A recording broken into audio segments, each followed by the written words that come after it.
similar to what you were saying when you were saying people are on their way on the highway. You're watching people, all right, and just going, and they're just going. Right. But where are they going? Nowhere. You ask them where they're going, they don't know. Mm-hmm. But they sure they don't. And that's if you're speaking in terms of destination, it'll seem like on the surface, if they're on the way to the hospital, okay, then that's where they're going. Right. That's what they think. But they So, know, you got it. Okay, so,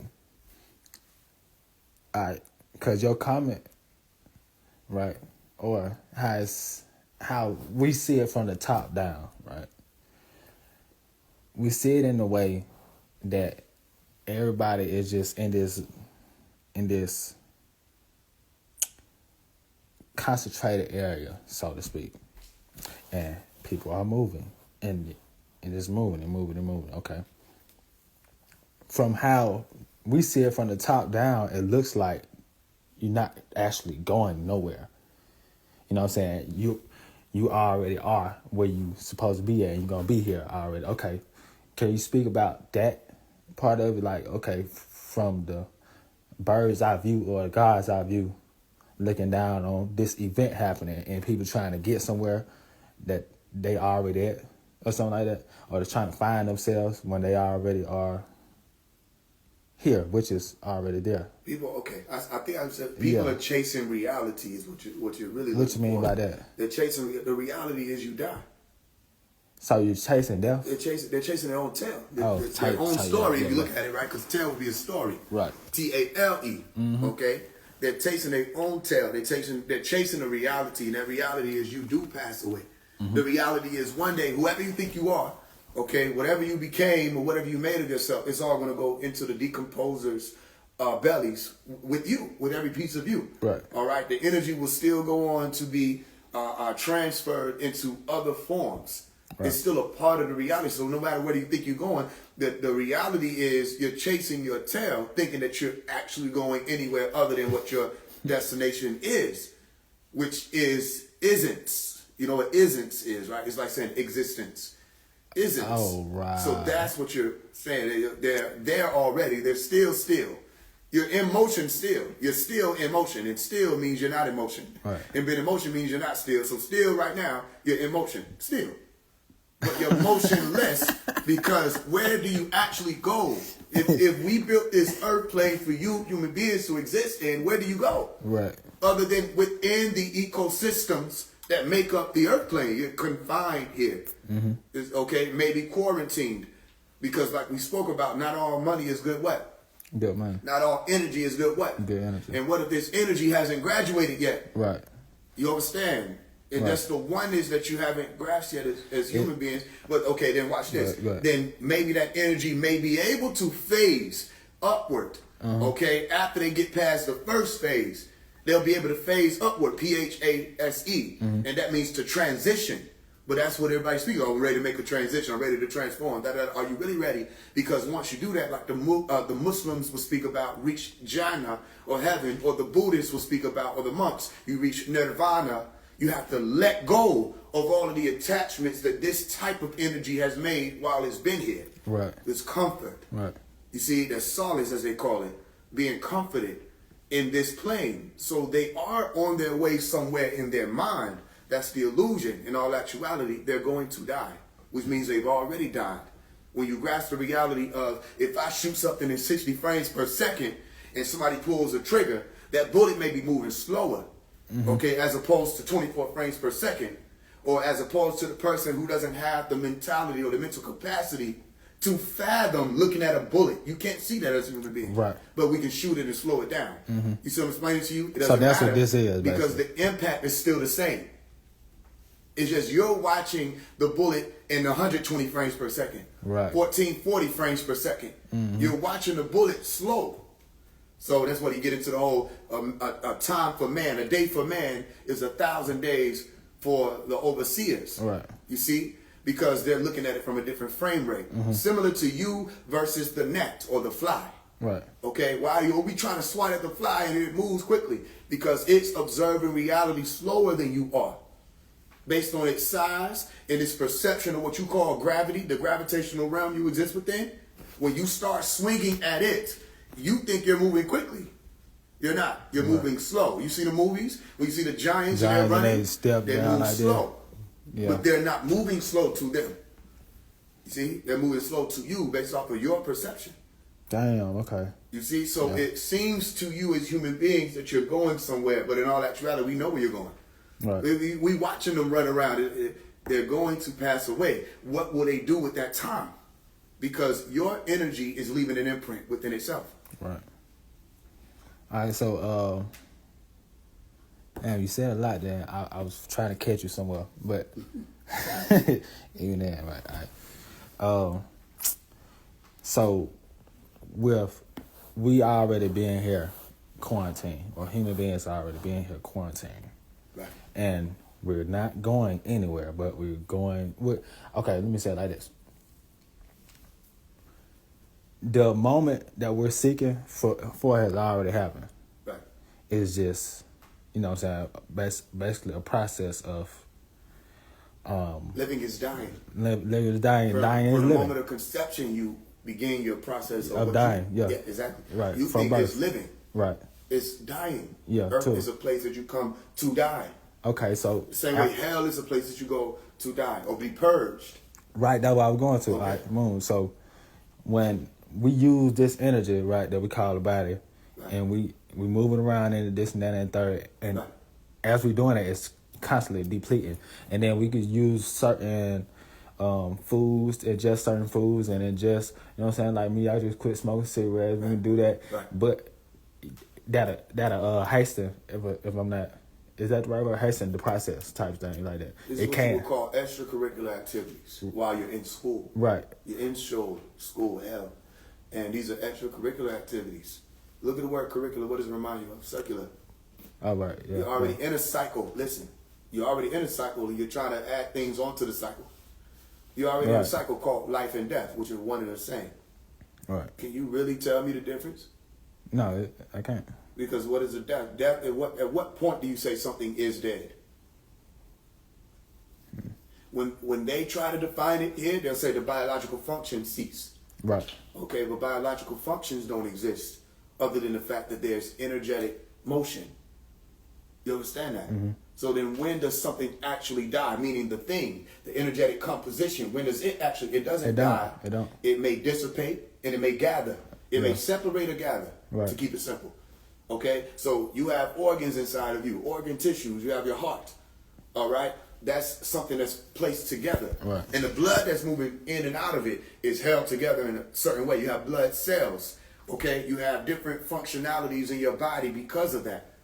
Okay? Then after you take your last breath and you expire or exhale for the last time, okay, which again, breath is still just saying substances are being taken in and pushed out. There's nothing that you could say is a concrete thing that is you. Right. Everything that you're saying is you is energy dancing around itself.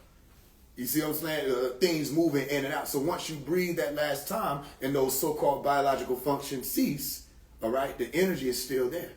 It just goes a different place in the same area or arena called Earth. Yeah. You see? So it's inevitable what people are dealing with, this life or death thing. That's an inevitable thing. So when we're observing it, that's what it looks like to us, that they're running away from the inevitable. Wow. They're still going to, it's still, so no matter what you try to add on to those extracurricular activities, you still have to graduate. You still got And your graduation means you have to pass away. All right, that's where I was going, right? All right, so when you hold on to or try to or attempt to hold on to this anchor, which is going to go into the ground, you go to one place, and when you release it or let it go, you go to another place or transcend or you descend. How can you answer that? Because right now, as a human being, you don't know what's beyond the existence as a human being. That's what I'm asking because... I'm saying, how can you answer that? You're asking me to answer, but okay, let's say if I gave you the answer, how would it reason to you? How would it make sense? It only makes sense because that's what's obvious. Right. Yeah, to me, or at least to me. But it's obvious to us that human beings are dying always. Right. And so is everything. Right. So is everything always living. Right. Because what is a thing other than an energetic composition? You see that? So how would I reason to you beyond Earth? How would I reason to you, not just Earth as in the realm you're in now. I'm saying, how would I reason to you beyond the life you know? I could give it to you and you have to believe it. I could tell you heaven is out there. That makes sense. But heaven will be outer space. And space is still a part of the space-time continuum that human beings have as their natural existence. They exist within space and they exist within time. Anybody say time is man-made? You didn't make anything. You're experiencing it. You're observing it. That's the arrogance of these people. That time is a man-made construct. Right. You didn't make the sun. All right. You didn't make the moon. You didn't make the earth, and you didn't create the orbits. You didn't yield any of the planets to be able to push and pull in whichever direction they were pushing and pulling in your solar system. All right. You didn't make the moon phases. You didn't do any of this. You didn't make man-made. No, man observed. Say it right. Mm-hmm. You see, and that's only because that's what you say time is. An observation of a cycle depending on whenever you said, I'm going to start calculating the cycles.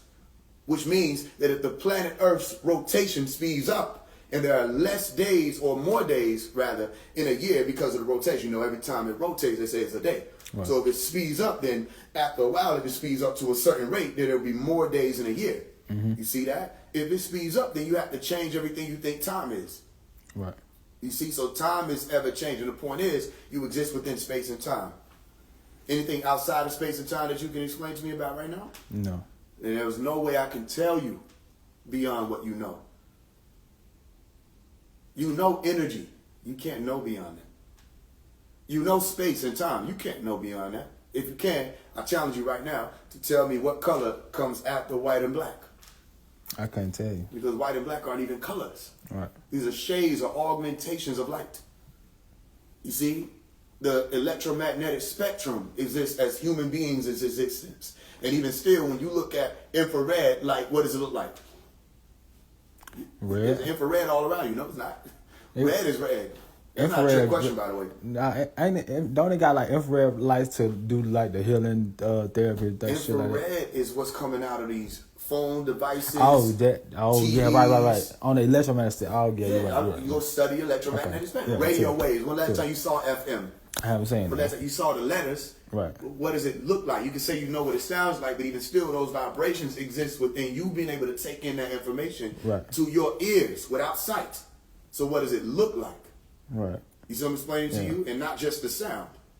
This is something that is beyond human beings' comprehension, and they can't fathom it. You can experience the effects in different ways, though, like through sound and through feeling. Like I can feel like you can be beside a generator and feel the waves come out. You feel waves, yeah. Yeah. So you have to experience it in a different sense. Yeah, exactly. What color are the waves? I don't know. Because that color exists within. You're on the right track. Right. Yeah. Red to violet. The nanometers of red to violet, 400, 700. Right. You see? But what's after that? They call it ultraviolet. They call it X-ray, gamma. Okay. Well, what about that can you observe as the feeling of your meeting, the what do you call it? The particles, electrical impulses meeting your eyes. That's what I was going to ask. See it. That's what I was going to ask you. It's because it's not reflecting light. Which one? I'm talking about, like, say, ultraviolet. No, ultraviolet isn't reflecting light. Right. That's why you can't see it. There's vibrations that human beings aren't able to pick up on. So if I were talking to a bee, they would be able to see it according to what they detect. Right. Now you have to ask the human being, when were they a bee? Right. To be able to know that bees can detect ultraviolet. It goes into what you're saying, different ways that you can observe the reality, not just sight. Right. Still so, what do infrared waves feel like? Right. Now, there may be a time where senses become more heightened. Mm-hmm. Where some of you are going through it now, where you'll be holding your phone in the nighttime and you'll feel this pain in your forehead, or you'll feel this pressure in your head. But the moment you turn the phone away from your face, the pressure goes away. Right. Yeah, those are waves. You see, and a lot of these waves are harmful, but people aren't able to detect. The microwave, you stand in front of a microwave long enough, and you make a habit of it, you can become sick. Okay? Humans aren't supposed to be exposed to certain amounts of radiation. Right. People are. So, okay, when your senses have become heightened, right, you'll become more aware of those wavelengths. You know what I'm saying? As far as the It's ones possible. that's not on the visible It's light possible. spectrum. That's why a lot of it's the same way with a lot of people changing their habits now Mm-hmm. because of their senses. Right. They say, I sense that when I eat this food, even though I might have felt the pleasure of consuming it, after I eat, I feel sluggish. Right. I'm conscious of that now. This is what you call heightened senses. I'm more conscious of this thing. Mm-hmm. All right. It's being brought to my attention. If there's a letter in the mail, it's been in the mail and nobody saw it. If one of my peoples go out and get it and they bring it to me, now it's been brought to my attention, but it's been there. Right. Okay? So I can sense it on a higher level now. Not saying that it didn't exist and not saying that I wouldn't have been able to prior to that moment. It's just the position that I was in at that time was I was in the house and the letter was in the mailbox. Right. You see? Yeah. So, okay, it's all of these things are always happening around you. It's just when will it be that you'll be able to access that piece of information and say, I'm consciously focusing on this at this point in time? And will that point in time be enough to change your habits, which will yield a different habitat? You say, I can't Which have would be, in terms, a different cycle, right? Yeah, it would be a different cycle for you in that moment. Yeah. Yeah. Still so, again, Yeah. that's why I use that word imprint. Right. Because everything you're doing is leaving an imprint. Right. So all right, if it were just you, it would be all good if one person changes and one person fixes something. It'll be all good. That'd be all the people in the Tibetan monks, right? They're changing things, they're fixing up themselves. That'll be enough for the whole rest of the planet, wouldn't it be? It's not. Right. They have to affect it. It's what they call a long walk on a short path. You understand that? All right, it's affected to a certain degree that it has to be passed on to the newer generations to live it that way, as opposed to waiting for the letter to come into the house. They live with the letter in their house. Matter of fact, the mail gets delivered to their front door, so they don't have to wait for somebody to come in with the letter and say, there's a letter in the mailbox. So the things that have to be brought to your attention, all right, once you take more time to focus on those things, then let's say you have children, you will pass on those genes, Right. okay, those boxes of information stored that says to the children while they're being cultivated in the womb, these are parts of your life where you won't have to come to realization. You will already come here with that realization and the habits that lead to healthier environments. Right. Therefore, they may be able to impact other people around them. That's why I say take a village to raise a child, and not just a village to raise a child, take a child to reflect how far the village has come. Right. Is See? that like, that goes into genetics, right? And how, you know what I'm saying, what somebody is doing currently can affect.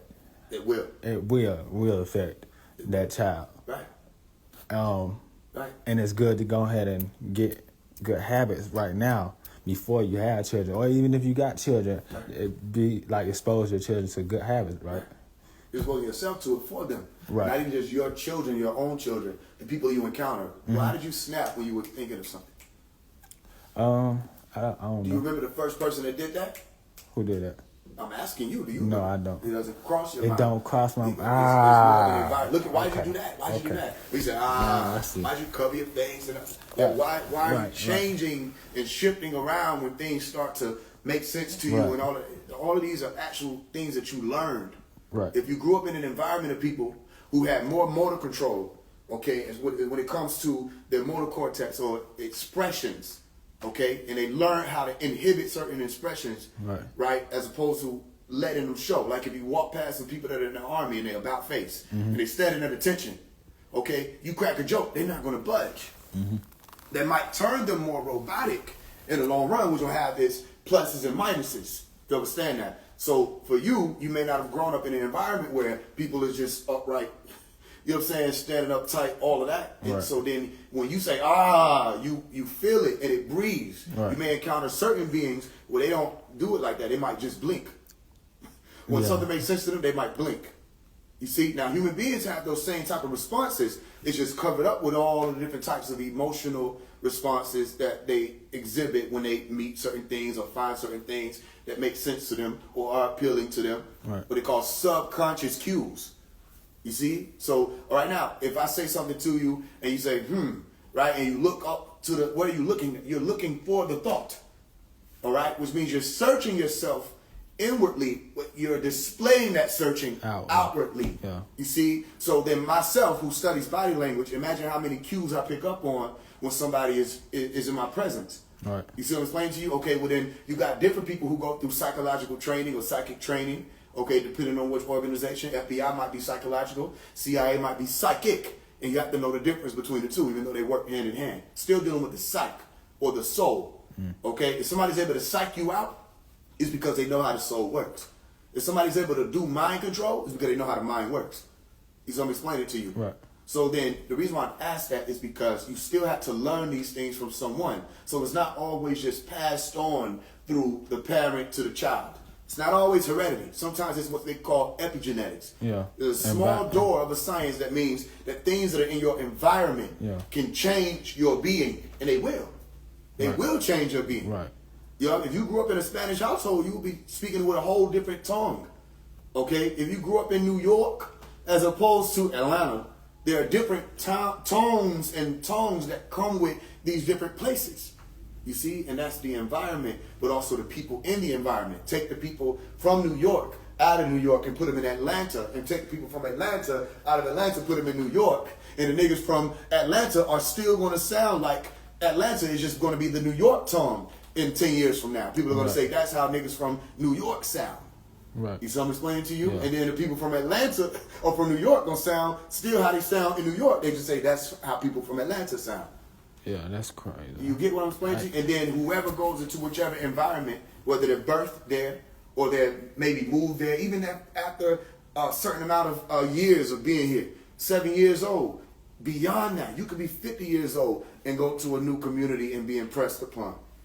In 5 months from there, you sound like them, you're walking like them. It depends on how impressionable you are.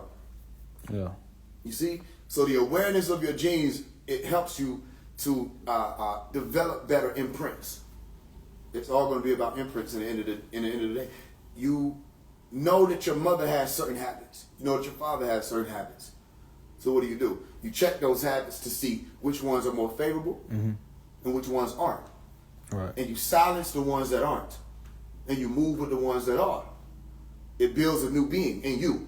And then when you encounter people, because of those new habits that you've developed and new characteristics, attributes, you're going to pass that on to them, depending on how impressionable you are and how influential you are. Right. You see, because you got people who may start off as good people, as you call them. They go around the bad ones or the evil ones, and they rub off on them. Same way, it might be harder, but you can get the evil one around the good ones, like Mikael attempted to do, all right, and see if that can change that being. Right. You see, it's a part of the whole experiment. So you put people in a container. You put beings, energy, in a container to see if it will change. And look at how long it's been, and how long will it be before y'all change completely. Everybody's trying to change individually. You're not being merited as an individual. Okay, so wait. Yeah. Okay. All right. You're being merited as a whole plane. Okay. All right, so as far as 144 or however many, are those the beings being married together? Or just a whole plane being married? Are those the beings or energies that were placed into this container? I mean, just like answer that to the best of your ability, if you. I will. Can. So the thing here is when you say 144, right? A lot of people say, "Oh, we only got 144. Well, we got 144 chakras. That's what it's talking about." Right. Or 144 this, 144 that, or it's supposed to be speaking in terms of just the 9. They may not know what it is that they're saying. Okay, so there are different ways you can look at it. If you're using the gematria, how they were presented it, then it would have been 9 that you were speaking about. You wouldn't count the zeros. So if it's 9 people, there are 9 representatives. The same way, if I go to each and every town and city, I have like, take me to your who? Leader. You understand that? I go to who your representative is to see how y'all are faring.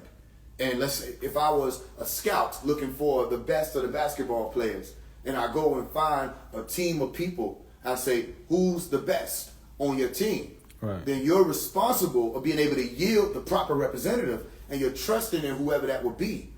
You see, I'm explaining to you. Why would that need to be thought about? Because if you're able to yield the proper representative, then it says something about y'all as a people. It says something about your judgment. It says something about your ability and your willingness to sacrifice. It says something a lot. Okay, they flipped the story and they put Jesus on the cross as a punishment, when in all actuality, he who was worthy of going up on that cross is the representative. You see, Yeshua went up on the pyramid as a representative of righteousness, as a representative of we can do it. It only takes what? One from each of these people. You see, we say the tribe of Dan, the tribe of Judah, the tribe of Simeon. Now, Simeon, step up. Where are your works of your people? Right. Dan, step up. Where are your works of your people? You see, so who can it be? And so here's what people may not be ready for. All right, if we take from among you pairs, all right, let's say you have a mate and you have a tribe of people, and your tribe is 12,000 deep. All right, and you're a part of that 12,000, and out of your 12,000, you as the leader, king, and your wife, queen, or goddess, however you want to say it, right? And we take the two of you, and we say, okay, show us your works. And you're able to show, I transformed this way. My genes are good. I'm healthy. I don't have these X amount of diseases, this, that, and the third. And they say, okay, we'll pull you forth and let you represent that tribe of people. And from amongst you, and it may not be the rulers all the time that needed to go. So sometimes the rulers have to be willing to put their ego to the side and let these two that the village found to be worthy come forth and step forth as those representatives. They'll take those two, all right, and leave the many. And the many will have to be destroyed. You see, that's because the cycle calls up. It's too much weight at this point anyway. You see, okay, there ain't any of these stories other than the end, Revelation, where they came in to destroy and they took everybody and left a few. That's not how this goes. When they came to take the lives of the ones in the flood, well, they got the Utnapishtim story, Utnapishtim, placed into the Bible, the book of Genesis chapter 6. Right? What happened? They came for Noah.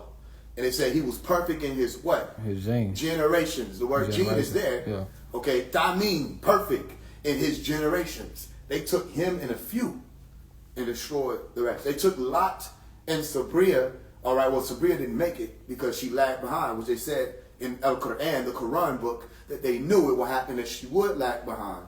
And Lot escaped, and his daughters, and the rest were destroyed. You see? Why? Because of the weight of the sin, the weight of the iniquity. It becomes too heavy, and it needs to be purged out. Right. So you take the few. Okay, put it in the movies. The movie Knowing. They took the few, and they left everybody behind. They took the son, Caleb, all right, and left the father there. And the father saying, please take me. Please. The boy is crying. And these extraterrestrial beings in that film, what do? They just maintain their composure, their neutral expression, because they're not equipped with the same type of emotional responses of being able to empathize and sympathize, because that's not their job. Right. Their job is to come in, do what they have to do, and leave. And if they come and find no human being is ready, according to these stories, they still have to destroy it. Yeah. That's why you see Abraham speaking with these extraterrestrial beings. Say, what if you find 50, 45, 30, 50, 35, 20? You know what I'm saying? Whoever. And what the niggas say, hey, if you find this amount, then I'll let them through. Yeah. They never found that amount. The whole of Sodom and Gomorrah was destroyed with the exception of less than 10. You see what I'm explaining to you? So even when we step forward and say we can't vouch. Because you never know the hearts of men until you do. And when you do, it's like, you know you can't. You can't vouch for them. So to answer you simply, the 144, all right, if it were to have been a number, you never showed it. Human beings, they never showed it. They never got 144,000 together. Right. That was lazy of them. It's been 2,000 years since they were given that science. So not only did they not get 144,000 together, but they can get 144,000 to go to Beyonce concert. Fact. Okay, 144,000 to go to a Drake the Dragon concert. Yeah. 144,000 to show up for Sunday football. They can't get 144,000. All right, so you slim down to the gematria number of 9. Where are the 9? Right. Where? Where? Right now, all the celebrities you know, the people you've seen, list the 9. Can't. Yeah. So how you think they feel? Yeah, exactly. You hear it? Right? Because where are you? You see, that don't mean we don't know where you are. Yeah, right. Exactly. I come from school. What do you say? You don't know the answer. You still ask the question. Right. Why are you hiding? You know what I mean? Are you listening? Because I am you have listening. to be able to hear it with 3 ears. I am listening to you. I come from the school. You know the answer. You still ask the question. Who told you were naked? We know who told you that because it's a part of the garden. Yeah. It's a part of the setup. You see, we already know who has access to the garden. I gave them the key. It's your test. You see, and you said you were willing and ready, and I'm gonna succeed. Oh, they were waiting. Okay. How long will it take you to come home? You see, so there aren't 9 here. It ain't? No. Damn. No. there are not 9 here. Dang. There may be 3, if that. So here's what you have to understand. There can be. Right. It's still like that. If y'all don't kill them all. Right. You see? If you kill them all, we pull up where there are certain ways that you have to understand these things move. Let's say God pulls up, or it wouldn't be God as you call it. It'll be Elohim that'll pull up, and they're looking for who's supposed to be in these designated areas at this point in time, but you killed them. Then who can vouch for you? If there is someone to stand up on your behalf and say, forgive them, Father, they know not what they do. If you killed them, who can say that? If you ran them out of the synagogue, if you ran them out of the temples, who can vouch? Because if they be silent and say no thing, then only that will of those who oversee will be done. And you don't like how they handle their business. Read the stories. They get rid of everybody if they have to. Right. And they'll start over. It's the foolish who think they can't. They'll start over. Because you read books like the Quran, they already knew what was going on. When Allah was creating Adam, Zakar, Kadman, when they were creating this being, that Malaika were asking, will you create another race of beings who will cause bloodshed in the earth, corrupt? Why? Because it had already happened before. Right. How would they know about bloodshed and corruption if it hadn't been something that the angels could know? Okay, or Amalekah. They knew. What did Allah say? I know what you don't know. The angels seem to have known a lot then, because look at human beings and what they have become. Insan, the forgetful ones. But how do they forget? That's not holding on to the rope. You want to know what the rope is? Genetics. Right. Look at the rope. Look at the DNA. That's a rope. True. It's called Razuf. Razuf. Sound familiar? Razuf. Jezuf. Gezuf. Jeep. Zus. Yeshu. Yeshu means salvation, to save. When you're perfect in your Razuf genes, okay, you are saved. Salvation. There's salvation for those who perfect themselves. Complete for us or perfect for us our light. You see? What's light? Information. In the sacred orders, right? So then what's genes? Information. That's how you are, who you are phonetically, the sounds you make, okay, or tonally, phenotypically, okay, genotypically. That's how you are, who you are. Because of information being passed on. Okay? So then you get the information right. Right. Does this really make sense to you? Yeah. Because then when you embrace other people, that information being so right, they'll feel it. You see, it'll be the difference between you and just a random person who's walking through and they're homeless, okay? And how could they ever embody the spirit if their information is corrupt? Would you send God into the house of demons? No. To lay his head? You wouldn't. No. It couldn't work that way. They said, get your house in order. Get your temple, your being in order. Oh, then the spirit of Nuwapu, can move through you at that point. Nuwapu is the genes. Newubu, Nebi, prophet, messenger. Okay? So if we send a prophet, if we send a messenger, if we send an angel, angelos, if we send somebody, they have information for you.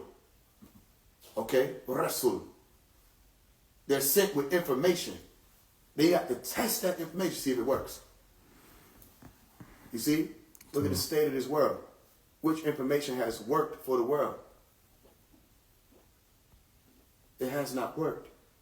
You want to know why? Because there's much faith. All right? It is a faith in Fatiha. Okay? Or like Ta, opener. There's a lot of faith, but they don't want to walk through the door. That's the work. Right. The door is open. All these doors open unto you, and they don't want to walk through the doors. So then the righteous rest. They go into Sabbath, and they stay. And the evil ones, they're busy. It's supposed to be the other way around. That's how you balance things out and bring things to order. How do we do that? It's the same way I used to give the analogy to people long ago. I say to them, if you wake up in a building that's on fire, there are 3,000 people in the building, 30 floors. You got to wake each and every one of them up to save them from the fire. So you say, okay, let me run to these different floors. Okay, you still got 30 seconds to get out of the building yourself, or you burn with them. Are you hearing me? Right. So you go to these different floors. Wake up, everybody. No more sleeping in bed. You're going to have some that are going to get irritated with you because you woke them up. Right. You're going to say, smell the smoke. The building is on fire. They're going to roll over and cover themselves. Then you got some that are going to wake up. They're going to be groggy. They're going to try to slow you down. And because you care for them, you'll slow down. Right. You see? Then you got some, they're going to wake up. They're going to walk with you. And guess what? They're going to get it in their mind. Okay, he woke me up. I know how to walk. I'm the leader. Right. They don't know how to exit. I know how to get out of the building. They don't know how to get out. Yeah. But they're the leader.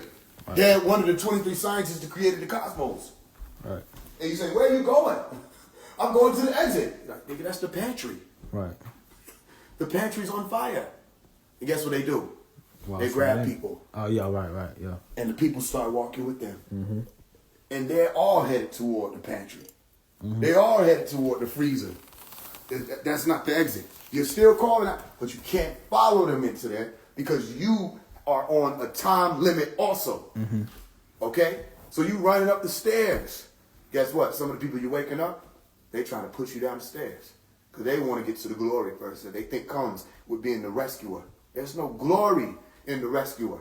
Oh, the Christians love Jesus 2,000 years later. Y'all didn't love him when he was here. Let's let that sink in. Did nobody love him? You want to know who loved him? His beloved. Right. Mary Magdalene loved him because she was there. That's one person.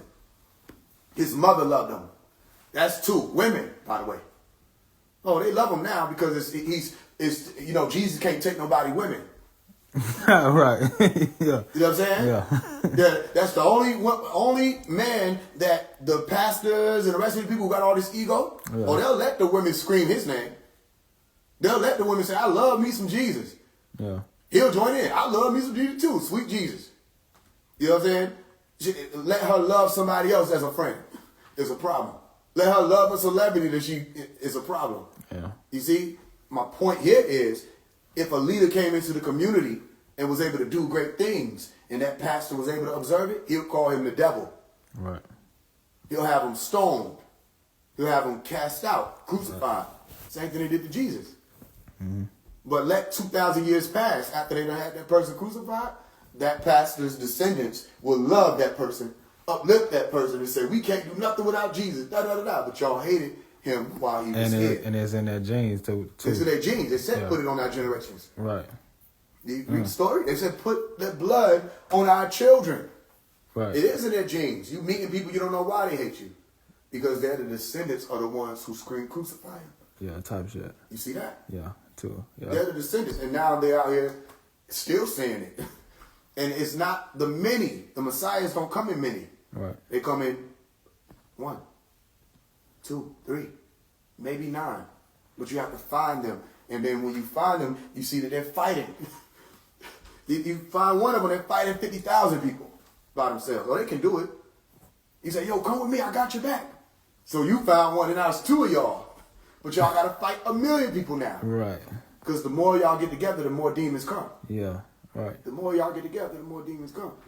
The more y'all get together, the more demons come. Yeah, I hear you. You see? So, And they fight you. So y'all have to fight with one another, all right, to make sure that you can get them out. And you got to find another one. But you have to understand, the more y'all come together, the more demons come. Yeah. You see?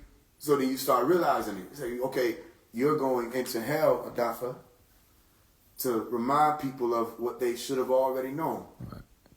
They will attack you.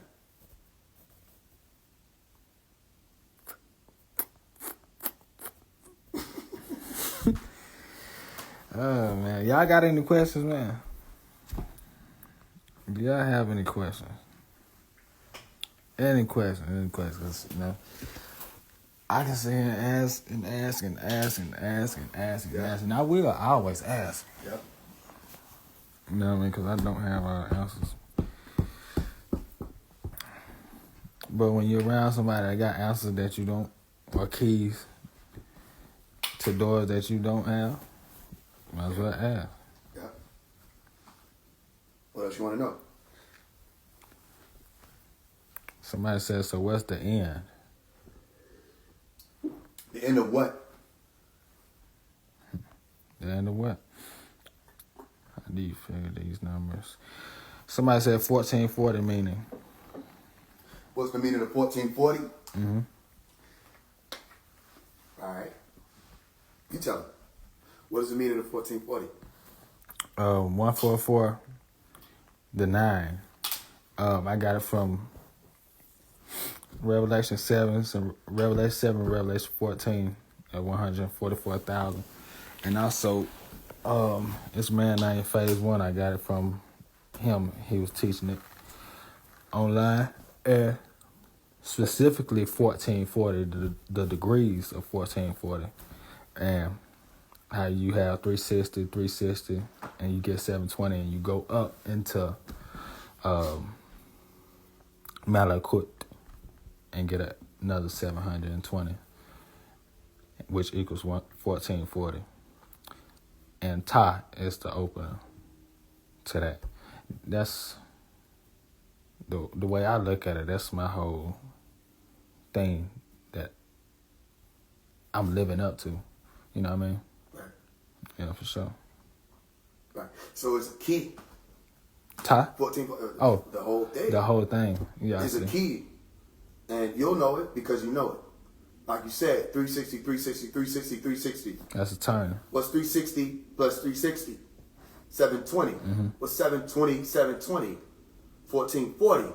Right. You put the key in and you turn it completely. It's called a 360. Mm-hmm. That's one way. And you turn it another way completely. 720. Then you turn it another way completely. 720. Then you turn it, or 360. Turn it another way. 720. That becomes 1440. So that's four different. 4 circles or 4 cycles. The moon cycle, sun cycle, moon cycle, sun cycle. Oh, wow. Left, right. They won't know this. Okay. You know what I'm saying? This is imparted. You say they won't know that part. Yeah. But they're not supposed to. Until it's time. Right. So the question comes and then they'll get the answer. So left, 360, moon. Right, 360, sun. Left, 360, moon. Right, 360, sun.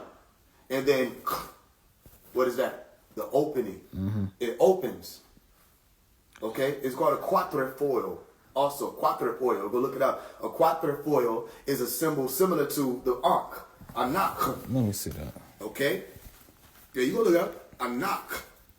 Or the Ankh. You look at the word Anak. Anak is what? 3 times. And who comes in? Exactly. Yeah. Who comes in? Right. And when you knock, that is who? Te, who, T. Te-o-ti. Te-o-ti is ta-ta. Te-o-ti. Ta-ta-ta. Ta-hu-ti. Te-hu-ta. Ta Who? is who. Ta, as in ta opener. Who is who. Who, as in utterance. The word of God. All right, sitting there in the center. And te is life. Right. Okay, the living. So te-u-ti, 1, 2, 3. All right, te-hu, tahu, teo, teos, theos, theos. And you say theos, what does it mean? God. Or the guide. Or the God. So te-u-ti and ta, they come in with them 3 knocks. Same thing with the Masons. When you get into the lodge, you get ante-room.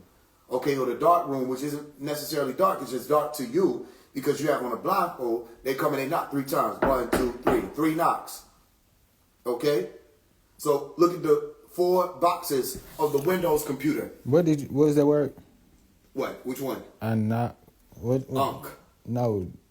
A knock. You said a quadrifoil. Quadrifoil. How you spell it? Quatrefoil.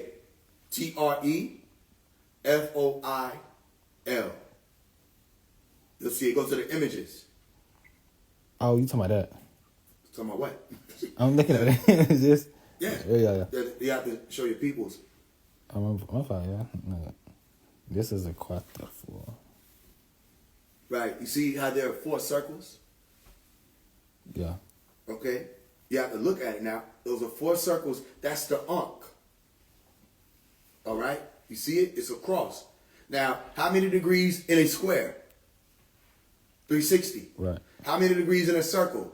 360. 360. So if I turn 360 in a circular motion, I also completed the roundabout, which were angular motions of a square. You understand that? Say that one more time. If I turn 360 in a circular motion, I also completed the roundabout, which were angular motions of a square. All right. You understand that? So you draw a circle, you draw a complete and perfect square around it.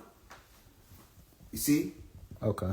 Same thing with the circle in this way. You draw a square, you draw a complete and perfect circle around the square. The degrees are the same. You see that? That's a sacred. So if I look at the quatrefoil that you just showed, all right, from the bird's eye view, if you still with me, okay, that's a pyramid. Only difference is some people would need to look at that as a square or angular image, okay, as opposed to a curved image. It's still a pyramid. Okay, keep it explained simply. The box, right, from the bird's eye view, with the X in the center. I'm saying it. Now turn the X so that you have 4 squares as opposed to 4 triangles. Oh. That's the cross. Okay, yeah, I got you. You understand that? However you want to look at it, you can flip it, turn it, rotate it about itself. It's still a cross. Right. The cross is like the swastika. Swastika is like, say, good fortune. They were speaking in terms of what happens when the portal opens. If you look at the swastika emblem or symbol, it's actually ancient Native American. You understand? The Native Americans had it, and they were speaking in terms of the 4 cardinal directions: north, east, west, south. Yes. Okay, or the news. All right, where they say the gospel will be spread out to every corner, all the 4 corners. Gospel is news, good news. Right. Okay, north, east, west, south.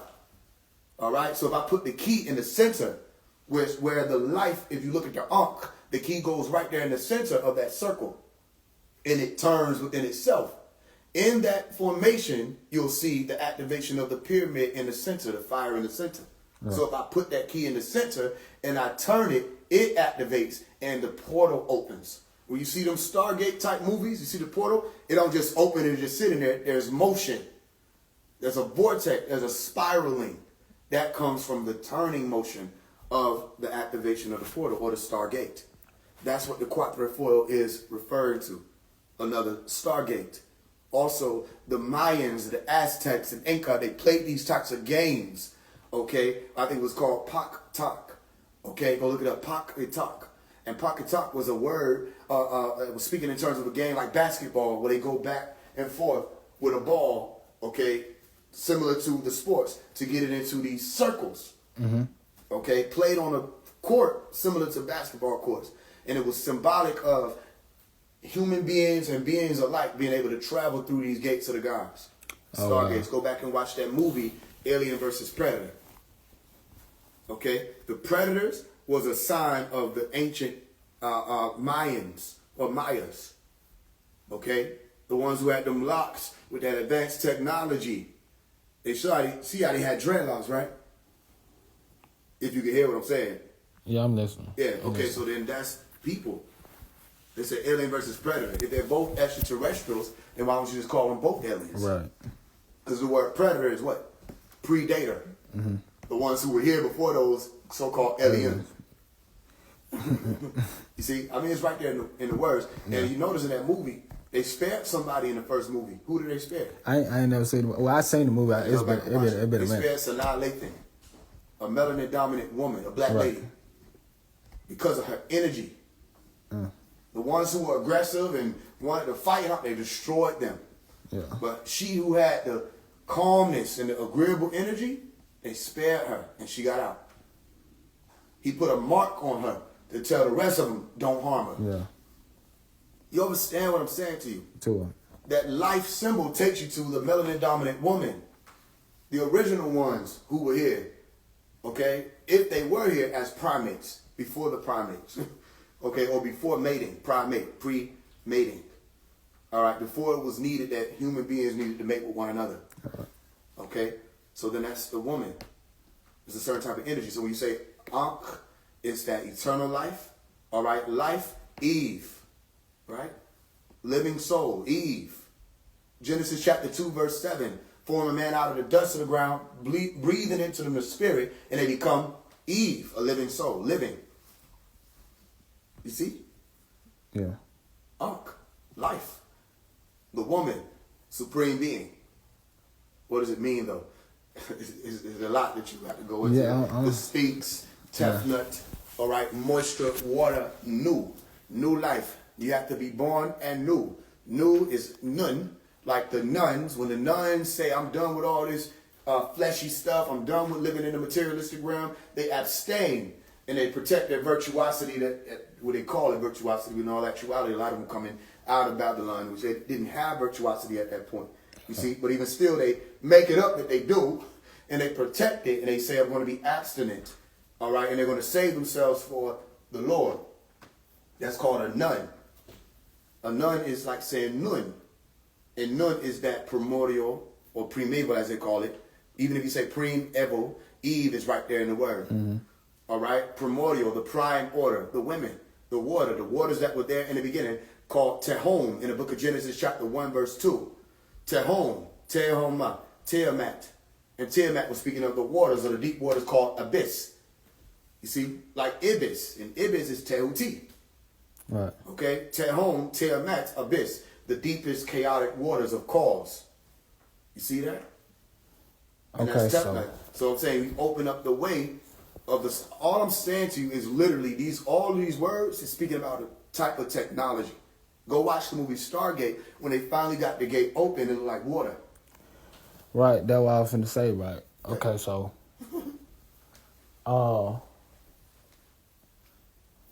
the primordial,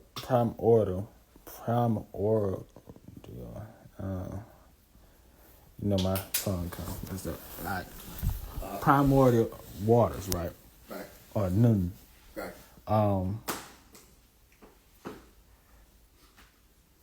Or let me say it like this. Okay, like a portal, right, for example. Like going through a portal is wow. Okay, hold on. That's like going through the womb again. Right. Damn. It is. Damn. Okay. So portal. Okay. Portal. Patah. Mm-hmm. Ta. All right. P-T-A-H. Portal. Mm-hmm. Okay. The water that you see is just a type of substance or substances, material that human beings aren't familiar with, so they call it water. Right. Does that make sense? Yeah, it do. So when you open up the portal, it looks like something that looks like water. Water, yeah. I don't know what it is. You go read about the firmament in the book, the Bible. They talk about rakia. Rakia was something they said looked like molten glass. It looks like molten glass. That's a portal. They don't know what it is. Through the looking glass. You watch the Matrix Resurrections movie, and you'll see when they go through the window or through the mirror, Yeah. They call it through the looking glass, right? It looks like water, but that's not what it is. Right. Yeah. They don't know what that substance is that people travel in and out of. It just looks like water to them. Same way they didn't know what those crafts or vehicles were that they call chariots of fire. So basically, that will be. It's like a. It's like a. Is it? Hold on. Okay. When we speak about technology, right? Mm-hmm. That's some type of technology that can, like, okay, all right, let me in, type shit, or let me descend through here, Yep. and whoever is not allowed to. You can't. It's a barrier to you. Go like, watch the movie Stargate. Unless you have the codes, you can't walk through. Right. And even if you do, you end up in a foreign land. You won't survive there. Right. That's if the guardians of the gates, which they have them, don't kill you. Uh-huh. You wouldn't be able to survive on a planet. You don't know what's the foods you can eat, what's the foods you can't eat.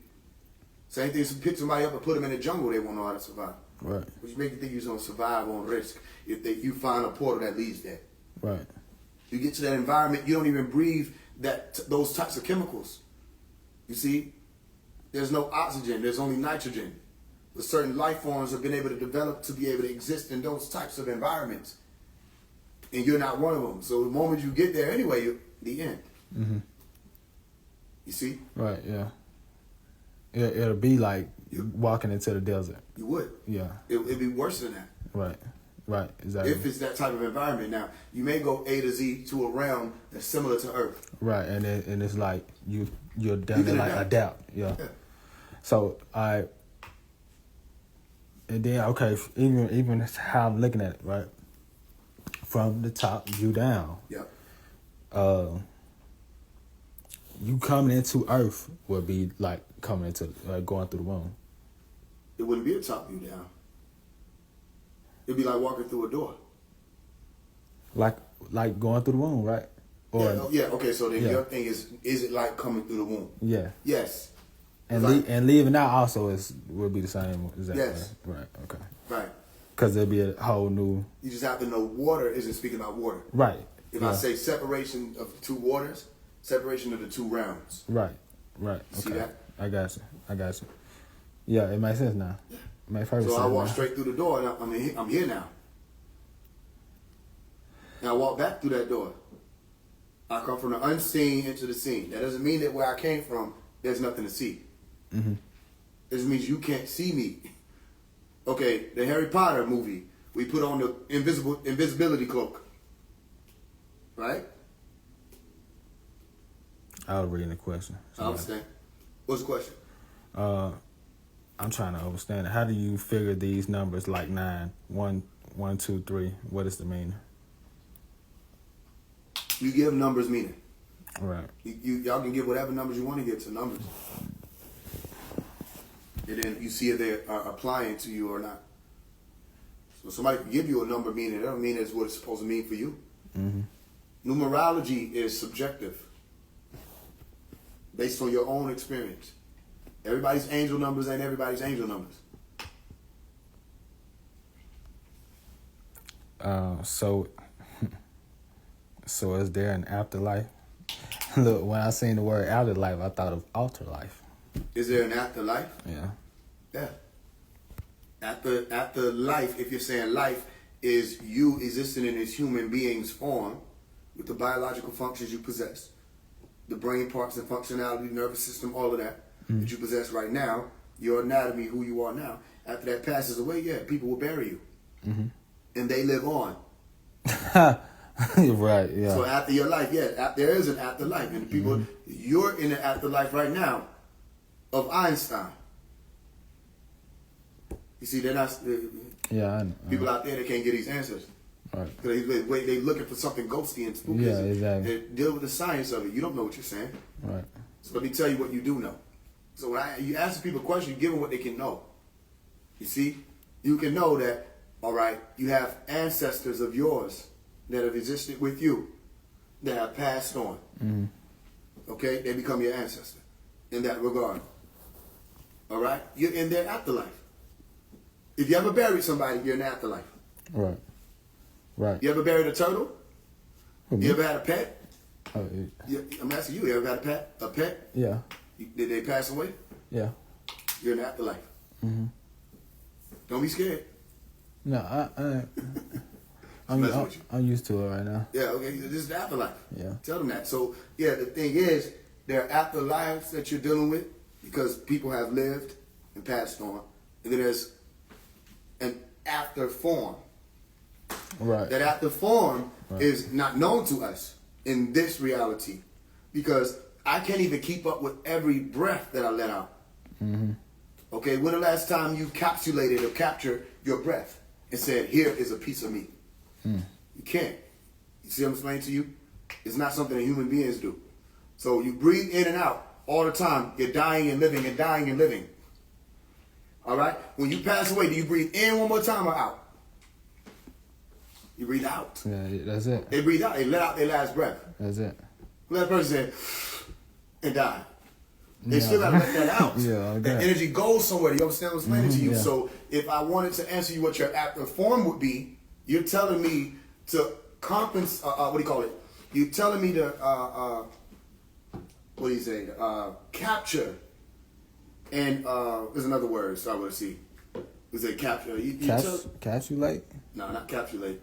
You're telling me to, it's like saying take note of or account for. Account for? Something to that effect. You're telling me to account for every single particle, every molecule, every atom after it disperses. Right. Through decomposition, fecal matter, all kind. You're telling me to keep up with all of that. And it's impossible. It's not possible for me to do. I don't know if you can. So So then to answer the question of is there an afterlife? Yeah, you're living in one of them, right? Is there an after form? Yes. It's just the dispersion of energy and energetic conversion. I got a question though about like the breath. Okay.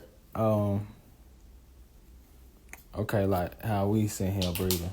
And I recall a statement which said like, be careful who you breathing around. Right. Right, because that's the spirit. Like the breath is a spirit. Right. And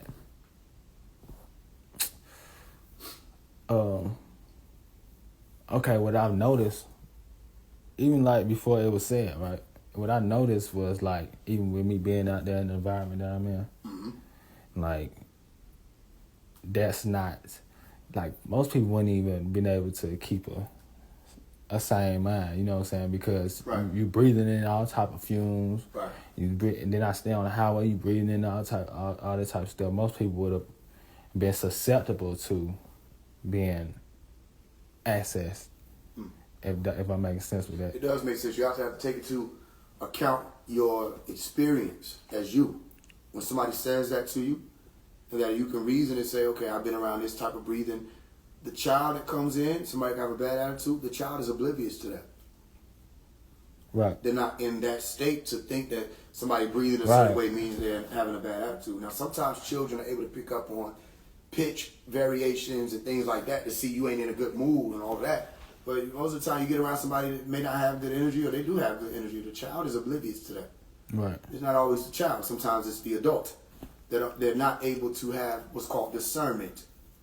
You see? So spirit being breath or spirare, spiritus, they stop there, not remembering that that's based on each person's individual experience. Right. Your heart rate is set up with your breath.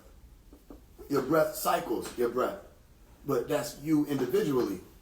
Right. So you may be feeling some type of way and breathing. People will say that person's spirit is off. It may be yours. Right. You're saying that person's spirit doesn't blend well with you. Somebody start feeling animosity, they'll breathe a certain way. Yeah, certain pattern. Okay. Somebody start feeling a certain way about a person, they'll breathe a certain way. They'll feel that pressure in their chest. Mm-hmm. Okay, they don't have their emotions, what they call under control. They may not have the ability to activate or commence emotional regulation. Right. That doesn't mean that person has a bad spirit. In the same way, on the opposite side of the token, that person may have a quote-unquote bad spirit or a negative vibe. All of these are just words to say that whoever or whatever is operating around you at that time period, they're not letting off thoughts, emotions and shows and cues that you're comfortable with. Right. You see, when you can go into a satanic church and you're a Satanist, you're at home. Right. You see, you be a Christian going to a satanic church, it's a negative vibe. Right. You like hip hop music, that's you. You go to a rock concert, you might not like that. You go to a rave, you might not like that. That's you. Right. Take the raver or the rocker and put them to the hip hoppers environment. They're not going to like it. They're going to feel out of their element. Yeah. Spirit is an element. Mm-hmm. You understand that? Right. So it's another subjective thing. Everybody wants to demonize and think that just because somebody's a demon, that they're a demon to everybody. Right. It might not be a demon to everybody. I'm in this world, and I'm observing that I am a demon to a lot of people because this is a demonic world. But this world won't see itself as demonic. They'll see me as demonic. If I come in and shut the school down that ain't been operating how schools are supposed to operate, I'm the demon. Right. But this is a hazard to the environment, hazard to the community. But everybody in their school ain't going to see it that way, and the teachers ain't going to teach their students to see me that way. You see what I'm saying? The inspectors looked at it as an evil person. Right. The inspectors doing their job. Jesus looked at it as an evil person. Yeah, right. Until 2,000 years later, they'll say, this was somebody that was here to save us and sacrifice Here to their save life. us and yada, yada, yada. But out here, they're just like, man, hey, They want get them up dead. out of here. Yeah, type shit. Damn. You see? Right. That's when you get rid of the illusion of good and evil. You start realizing the subjectivity of that nature or that matter of saying somebody's good, somebody's evil. Somebody's either favorable to the cause or unfavorable to the cause. I see that. Okay, so boom. So that's where you come into agreeable and disagreeable. Everybody's agreeable and everybody's disagreeable. Look at the word. Right. But like favorable to the cause. Like the cause is this what So needs how to could the happen. devil have been bad? People have to watch what they're saying because they think that they have the information. They're not looking at their own stories. How could Shaitan, Hasatan, Iblis, Beelzebub, whatever you want to call him, how could he have been inherently evil, all right, if he was there amongst the angelic host to begin with? Right. And what was the oversight of God that he didn't pick up on the fact that this being would lead a mutinous rebellion? That's what Iblis is saying, rebel. He didn't pick up on the fact that this being was going to rebel? God didn't know that? God must have known, had to have known the nature of this person, but he kept him around. And even still, read the book of Job, the devil was able to go and talk to God and make a bet over Job's life. Right. They don't know what they're talking about. These are beings that are far beyond your comprehension biologically, technologically. They're advanced. You see what I'm explaining to you? So how could he have started off as inherently negative? And you read these stories, it seems like they would want you to think that God and the devil are actually at war. Right. They're running a test. Exactly. A psyop of a sort. Because Iblis is saying, how about this? When I go down there, I'm going to try to lead people astray, and away from you because you made me seem like I'm in error. And Allah said, go ahead. Right. And if they with you, they're going to go to hell. If they with me, they're not going to go to hell. They're running a test. Exactly. That's what it always seemed like to me, though, anyway. Yeah, they got hell set up with angels there. Yeah. You know what I'm saying? Niggas guarded it. You have to stop looking at it from just the human being's perspective of, or not even human beings, but what do you call it? What do you call the word? Carnal? Conventional. Conventional? Oh. Yeah, conventional. Right. A conventional thought of good and bad. You gotta look beyond that. Right. You have to be able to see which causes were moving at what point in time. Right. And if the cause is for human beings to worship and bow down to Adam or Edom, right. Edom being, or Adama, then this person says, no, I'm not doing that, he becomes the devil. Right. But that's his brother before he became the devil. So you mad at him about a dispute that he had with his brother. Mm-hmm. He said, I don't want to bow down to Adam. You see?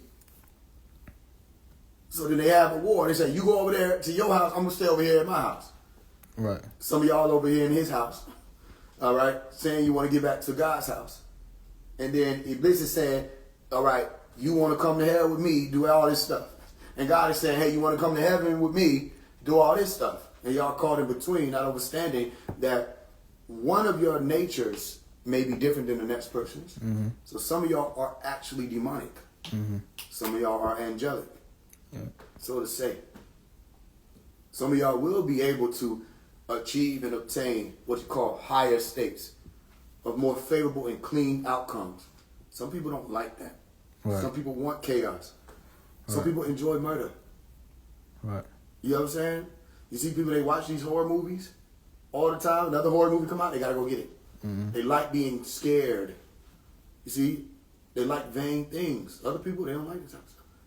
They want to stay away from it. And some people be able to hear. Who will be able to hear the voice of God? Who will be more apt to hear it? The one who's at the concert or in the club, bent over, glass in the air? Or the person who's in solitude, meditating? I've been getting invited to the club and shit. I've heard. Yeah, don't go. I heard don't go, especially not around this time. Yeah, that was us. Don't go. I already Because know. it's already been said, stay away from the clubs. Mm-hmm. This has been said recently. Stay out of the clubs. It's not the time. Right. Stay away from the parties. This ain't the time. Yeah. They're trying to get some of you and trap you. Mm. And in this day and time, if you just stay out of their way, move like they're noon, they can't get you. You move like them, they'll get you. Right. Because you off contract. Mm-hmm. Your contract is to walk the straight, Sarata Mustaqim, the pathway that is narrow toward Eve, life, the Ankh. That's your contract. You go off of that, they got rank, what do you call it, rights to you. Damn. Yeah. Does that make sense? Yeah, it do. You walk in this pathway, all these people that's on the sides of the barricade, why are you jumping over to deal with them? Right. They, Yeah. they jumped me. You jump. You got yourself jumped. Yeah. You jumped to get jumped. You was in a hurry. Right. Okay. You understand? Mm-hmm. This is reality now. Mm-hmm. The devil ain't coming for the devils. Right now, in this day and time, they look for all the righteous that are left. Mm-hmm. Some righteous don't know they're righteous yet. Because they think righteous just means the things that they do at that moment. Yeah. Right. So if they messed up in a crack house, they think they can't be righteous. Right. He'll still come for you. If you're one of the righteous ones, your genetic read is more detectable by the higher beings, as you call them, Mm-hmm. or shadow beings. Don't think just because one person has moved to another house that they're not still intelligent. I don't know why they think that if Satan got kicked out of heaven, that means he's stupid. Yeah. He's still smarter than human beings. Right. They underestimate these demons. They underestimate the power of the ones who, right now while I'm talking, they listening. Mm-hmm. You see, and I can hear and sense and detect their hunger. They're hungry for they can't touch me. They hungry for everybody who won't listen. Mm-hmm. And they're going to get them. Right. You see?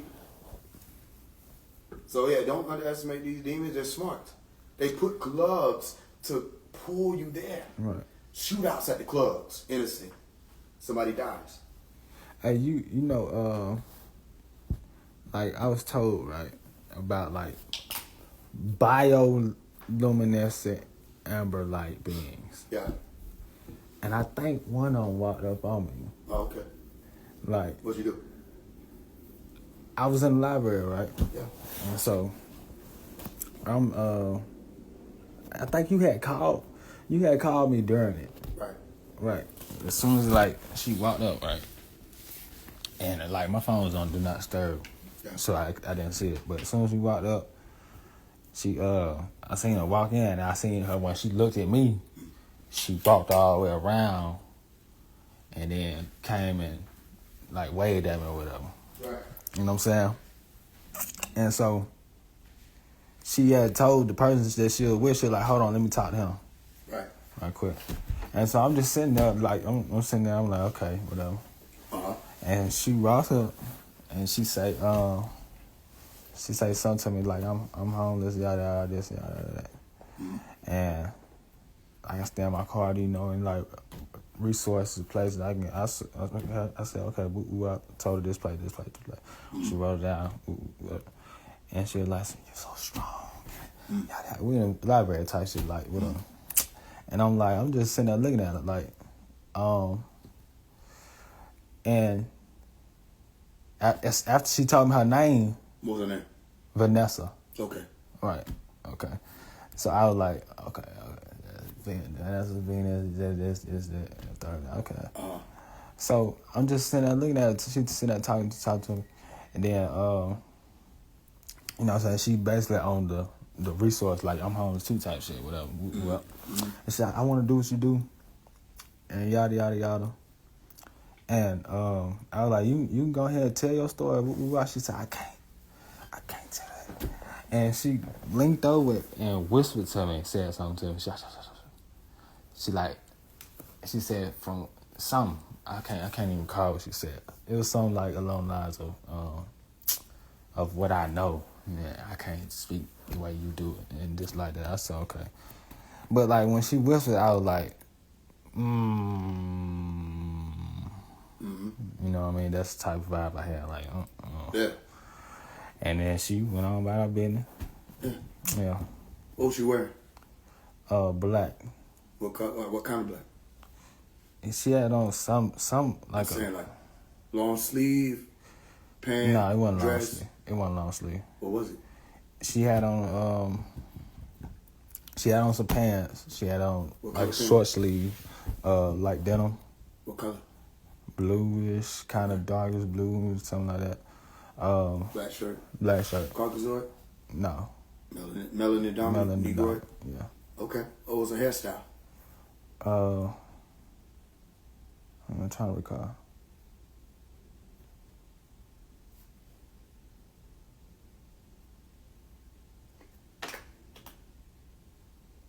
I don't recall. Because I'm seeing so many faces. I mean, so many different styles. Did you ask her name or she told you? I asked her. Sometimes they'll walk up and test you. By they, I mean any other size. Mm-hmm. You'll have angels or demons. Mm-hmm. They'll walk up and test you to see how accessible you are. Mm-hmm. Either side. Right. You see, if you're wearing a red shirt and a certain type of bee with a stinger that's poisonous is attracted to the red shirt, right? Mm-hmm. Then that's the type of outcome that will exist. They'll come to you and attack based off of the attire. Right. You're wearing a green shirt, bees that bring honey are attracted to the green. They'll come and they'll bring it. You see what I'm saying? Mm-hmm. And it's not always that alone. Okay? Because again, especially in this day and time, they're not even going for the demons. Right. They're looking for the righteous. Mm-hmm. I'm telling you, you have to have a certain ear to be able to know that. They're looking for the righteous right now. You see, the person that's in the hood, in the community, they're doing all the demonic stuff and nothing ever happens to them. But it's always somebody innocent around them that gets caught up in something that they did. You see? Or it's always one of their homeboys or homegirls that end up gone. You see? But they're allowed to roam.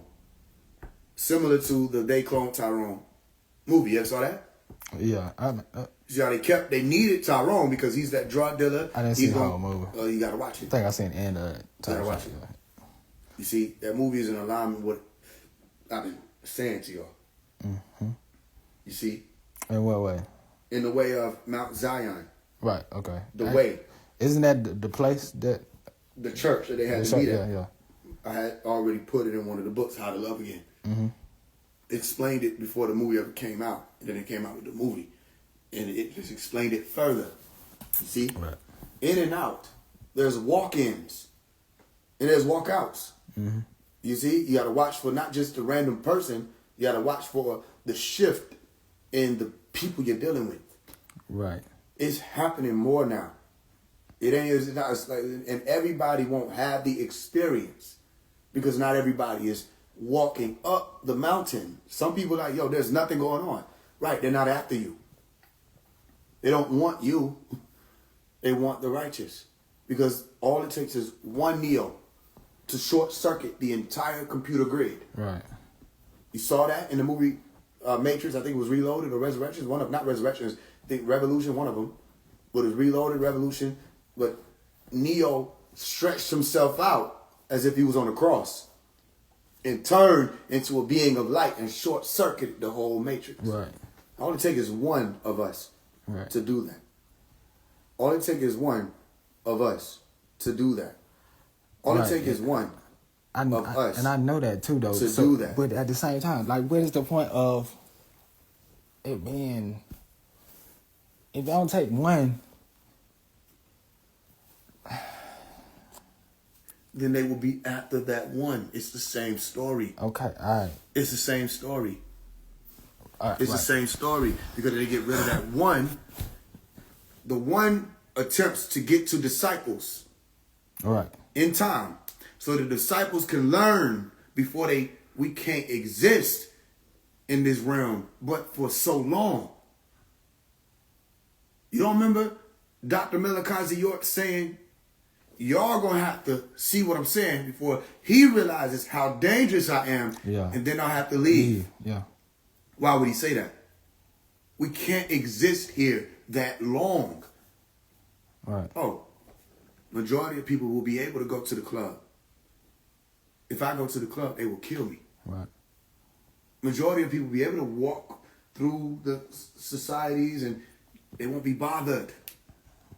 If I go willy-nilly, and they say, people will say that, oh, don't have any fear. They don't know this game. Mm-hmm. The game is to last for as long and as strong as we possibly can, to reach more, to leave stronger imprints of people who will go on to spread those imprints to others. Right. You see that? But if they get rid of the Asa, the Jesus, before they are able to reach the disciples, what happens with the disciples? The disciples won't be able to keep it up. Then it fades, and it takes another 25,000 some odd years for another. You see? Yeah. So you'll be thinking, look, you'll see the one, right? They won't just hate the one. They'll hate who come with the one. Right. You see? If you have a Jesus, Asa, all right, El Messiah, Hamashiach, Jesus here, if there's one here and he has disciples, right? Then those disciples will go out, they'll be hated. Read the book of Matthew. It was being explained. They will vilify you. They'll hate you. They'll slander you. They'll feed you to the prisons. They'll do all this. And he was saying, don't worry. Why?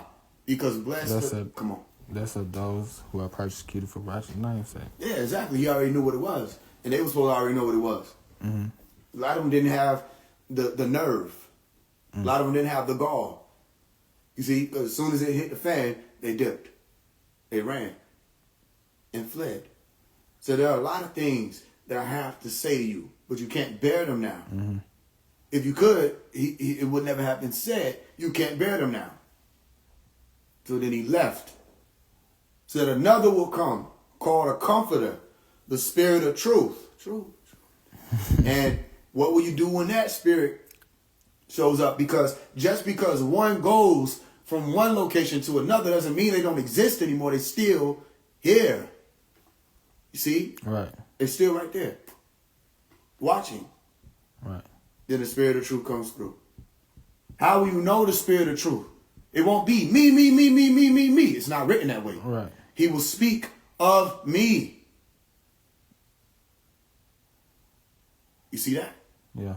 He will point you in my direction. He won't speak of himself. Say, follow me. I am the center. I'm one of the elders. Right. I'm an incarnate into this planet. Right. You got to come through me. I created the cosmos. I'm Jesus. He won't say none of that. He'll say, there is one called such and such. Right. Go there. Go hitherto. Travel yonder. Mm-hmm. Just as I travel to be able to come and bring you this good news. And this good news may be comfortable to you. It may not be comfortable to you. Mm. Is the spirit of truth always comforting? No. Only to a few. People don't like the truth. That's a fact. Yeah. You see that? So then they can't figure out whether or not they fixating their eyes on the spirit of truth, Asa, right, Redeemer, Reformer, right, Enforcer. They don't know where to look. You see? So they can't figure out, where do I put my eyes? What you're looking for is a decision.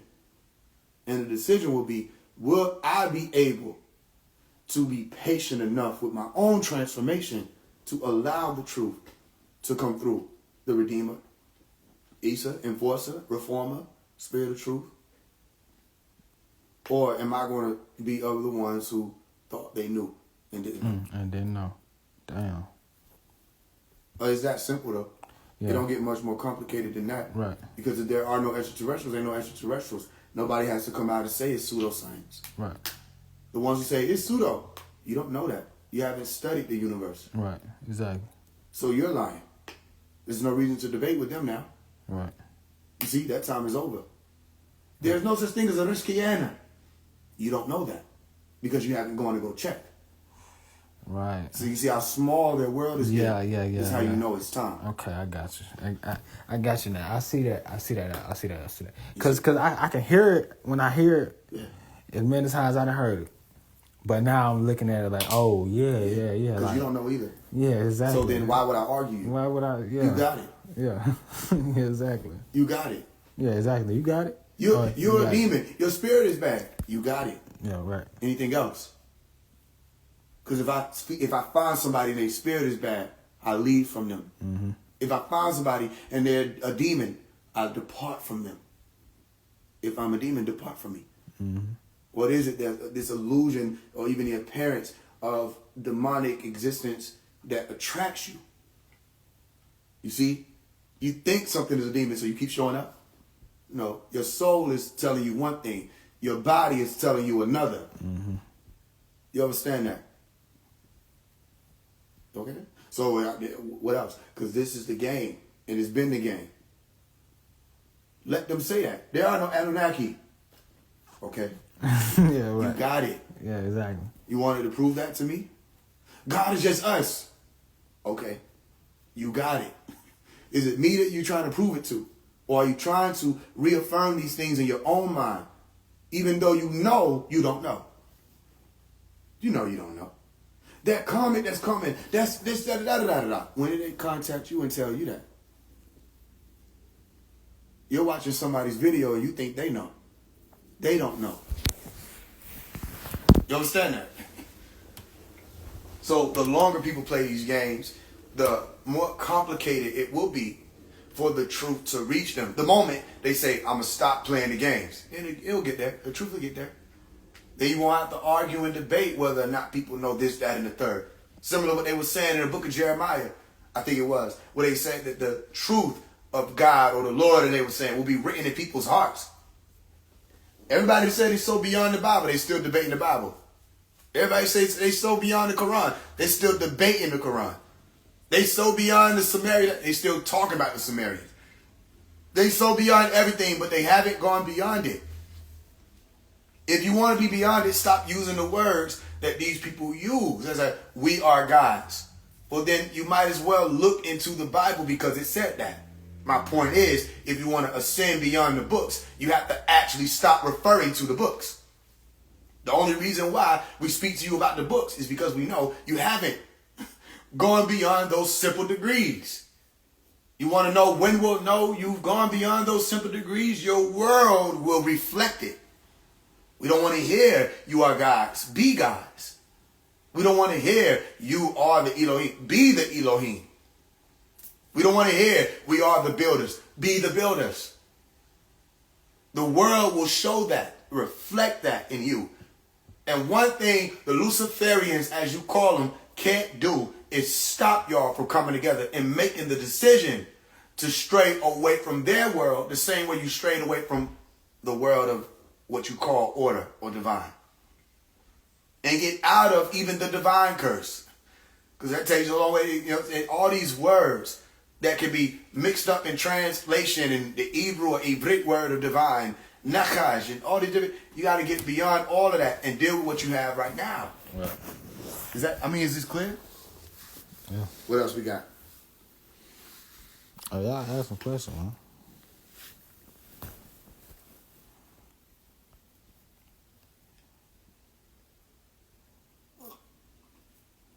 The heavens open at certain times.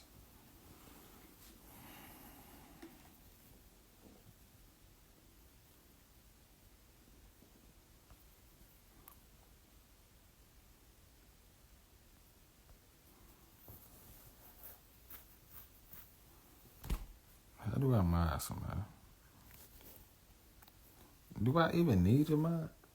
Yeah, it don't look like I do it.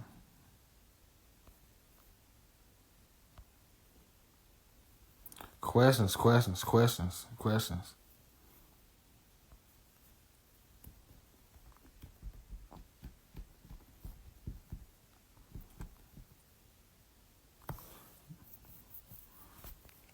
What you meant by the heavens open at a certain time?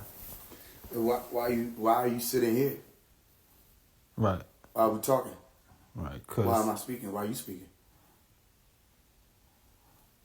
It's a code speak for. It's like saying this isn't by accident. How did you hear my voice? Why? Because one day I said I'm gonna do this particular art, or make this particular work, or do this particular live, put out this particular song, make this particular meme. That's how you heard me. You see, it's not by accident. Right. All of this happens how it's supposed to happen. Even my birth. My birth is from a one-time thing. All it took was one time. From the moment of conception, they knew I was here. One time. Before that one time, both of my parents being brought into Nuapu from different angles of the world. See? To become this form, I had to be this form. If I would have been any other form, it wouldn't have worked, and you wouldn't be sitting here. Yeah, heaven's open at certain times. Not everybody will be able to grasp why. But you were able to grasp why. Right. Yeah. And now you're here. It's not over. Because the show ain't over. See that? Now y'all moving in an unseen school. You're seeing less of me. You think you're seeing more. I know. But you're seeing less of me. You understand that? I'm getting to the point. You will. Yeah. You will understand it. Things are moving that if you were close enough, you heard it. Everybody else outside dancing. I'm about to shut this party down in like 5 minutes. Damn. They don't even know that. Right. Yo, I'm about to shut the party down in like 5 minutes. Y'all go ahead, get ready. Because you already know, go ahead, get your parking spots, all that. You get to your car, you already know how to go. When, you know what I'm saying, when it's time for a lot of people to move at once. Traffic y'all fucked go ahead up. and move quick. Yeah.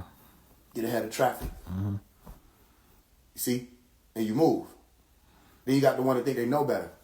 Man, he ain't gonna, sometimes he say he gonna be here at 9:45. Right. He not gonna actually be there at 9:45. It's gonna be like 10:30. Let them think that. Because they think they know better.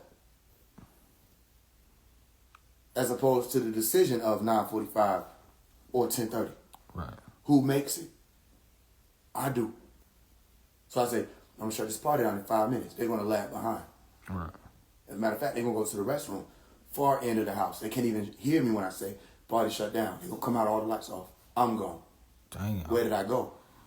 You had to be there to know. You see what I'm saying? And if you would have left, you would have been able to get to a message point to see we're gonna end up here. You get what I'm explaining? I'm still answering your question. This is the unseen. Yeah. So let them think nothing's happening with that. You see, it used to be a situation where certain ones, people, it happened recently. I saw somebody out of the family, right, slandering. And normally my fingers would fly away, say, yo, this is not true, da-da-da-da. My fingers wouldn't even let me. This is where you get to that point where it's like, you got to let those who are fools be fools. You got to let those who are not, let them not be fools. Let those wise ones fly with the doves. Let the fools crawl with the snakes. Right. Unseen. The thing that they're looking for is a decision that they haven't made. You want different, you got to decide different. Right. Now I see what when you said that earlier. Now, Yeah, I understand. Yeah. Sometimes you got to bring it all the way back on. Yeah. Okay. Yeah, 360. 360 teaching. Yeah. They're looking for a decision that I can't make for them. You started to see that when people start coming up and say, yo, I got questions about this, da-da-da-da. So I answer all of that in this school. Yeah, God, yeah. And you're right here with me. You see? You've been walking right there, getting the books, all that. Oh, you got that question still. Oh, you think I'm going to be able to make the decision for you? Right. No. So a lot of people have gone away. And they're allowed to. And my thing is, I'm just the one you think you see. What about the one That you don't. that you don't see? Right. But they see everything. The statement is, go and be my eyes and my ears. Right. Uh-huh. If I give you a key and I say, move like Yanun, Right. right? That's not an order. That's what's called an impartation. Impartation. Explain. I'm bestowing the motion on you. Be and it is.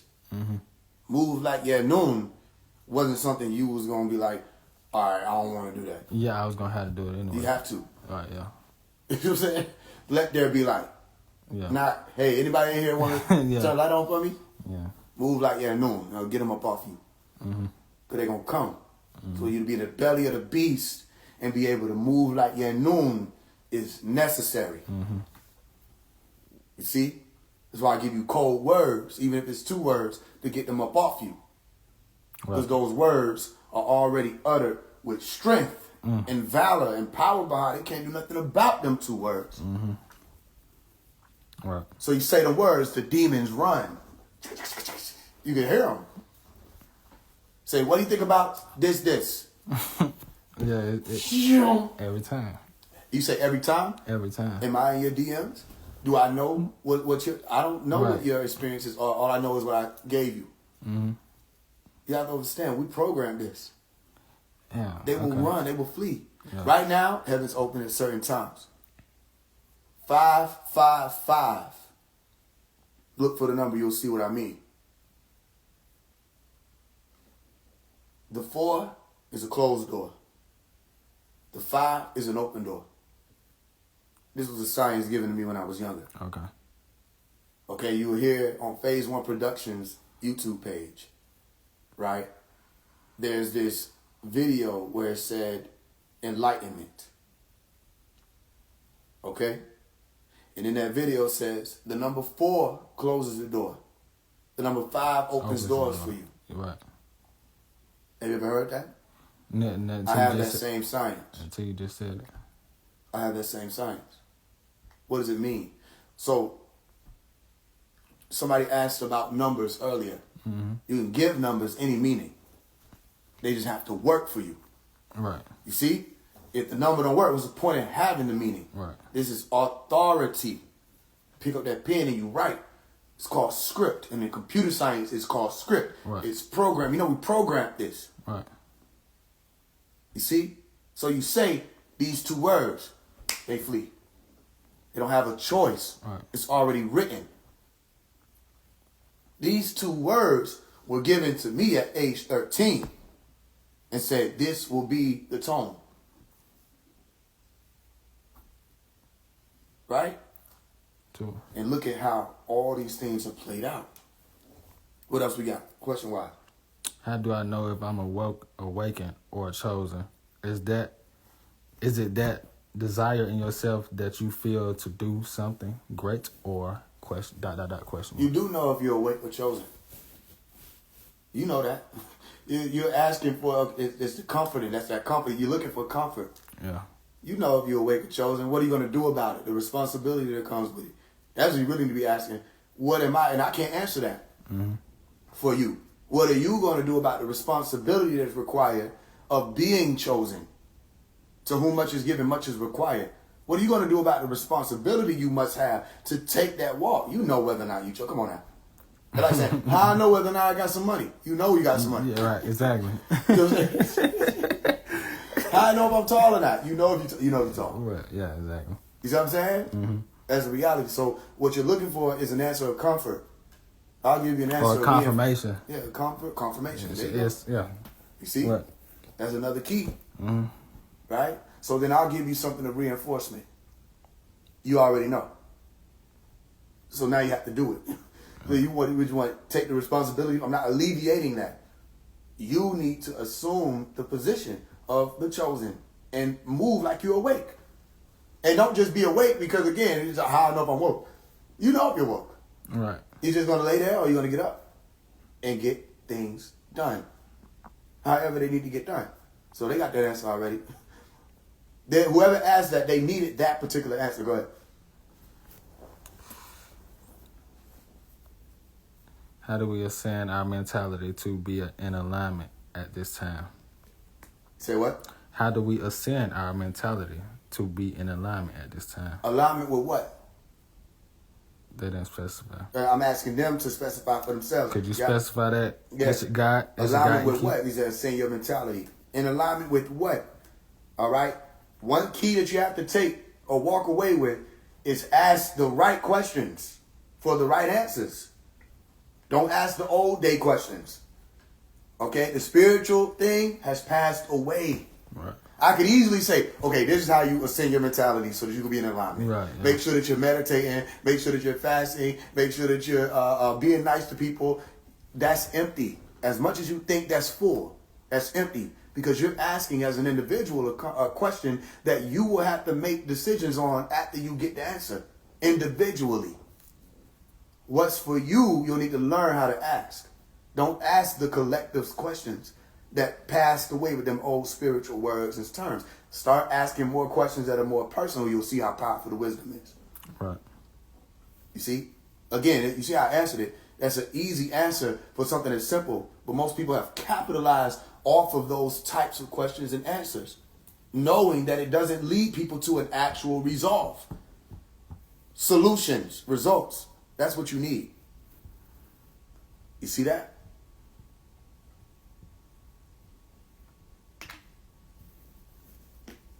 What else we got?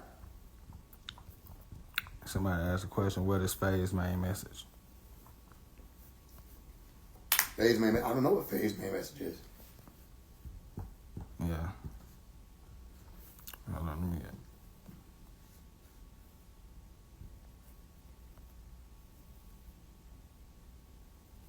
Explain sleep paralysis. Sleep paralysis Yeah. is when you wake up and you can't move. Right.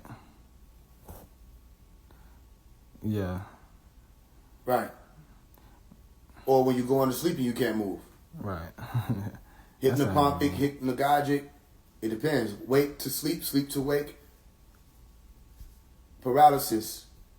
You can't move when you go on a rest, so you're waking up.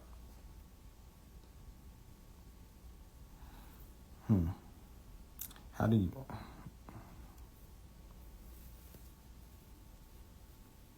What was that? I'm gonna say it. I had to make sure it was asking what it asked. How do you properly pray as a Christian, being the Muslim pray multiple times a day? The Muslims don't know if they're praying properly. Really? Okay, they don't know that because they How say so? 5 times a day. They have a problem with that as far as finding it in the Quran. And even still, if it's the rising of the sun midday and then the setting of the sun, that would only be 3. All right. All right? That doesn't mean that you only can pray 3 times. You could pray 13 times a day if you want to. You can prostrate however many times you want to prostrate. Prostration is for memory, to be reminded of abstinence, to be reminded of being holy, to be reminded of going away from the things of this Zakur. world. Say it again. Zakur. Zakur, yeah, to remember, to be reminded. Like Zakar, Zakar. the reminded one, not the forgetful one, called Manasseh. You see?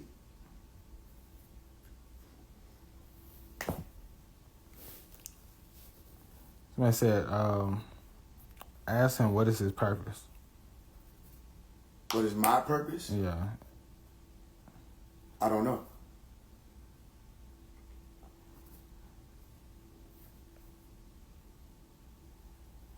How does he feel about Yeshua? The word? I guess the being. The being? They don't know the being. Right. I know what they're trying to say. So I'll say it like this. The word, how I feel about Yeshua, Jesus. Jesus is Lord. Jesus is King. Right. Yeah. Jesus is King. Yeah. Jesus is the truth, the life, and the way. The truth, the way, and the life. He loved it. And I think that they shouldn't have done him like that when he came through here. They would have seen different results. But they didn't kill him. No. Right. Yeah, so Jesus is king. Yeshua is king. Shout out to, praise to Yeshua. Even Yeshua means to cry out. Yeshua. Oh, cry. Oh, for crying out loud. Right? Yeshua also is the one who is salvaged. Or one who causes for salvation. Yeshu, the Savior. Yeah. So Jesus Christ is king. Jesus is king. Yeshua is king. If that's what you're asking me, yeah, Jesus is Lord.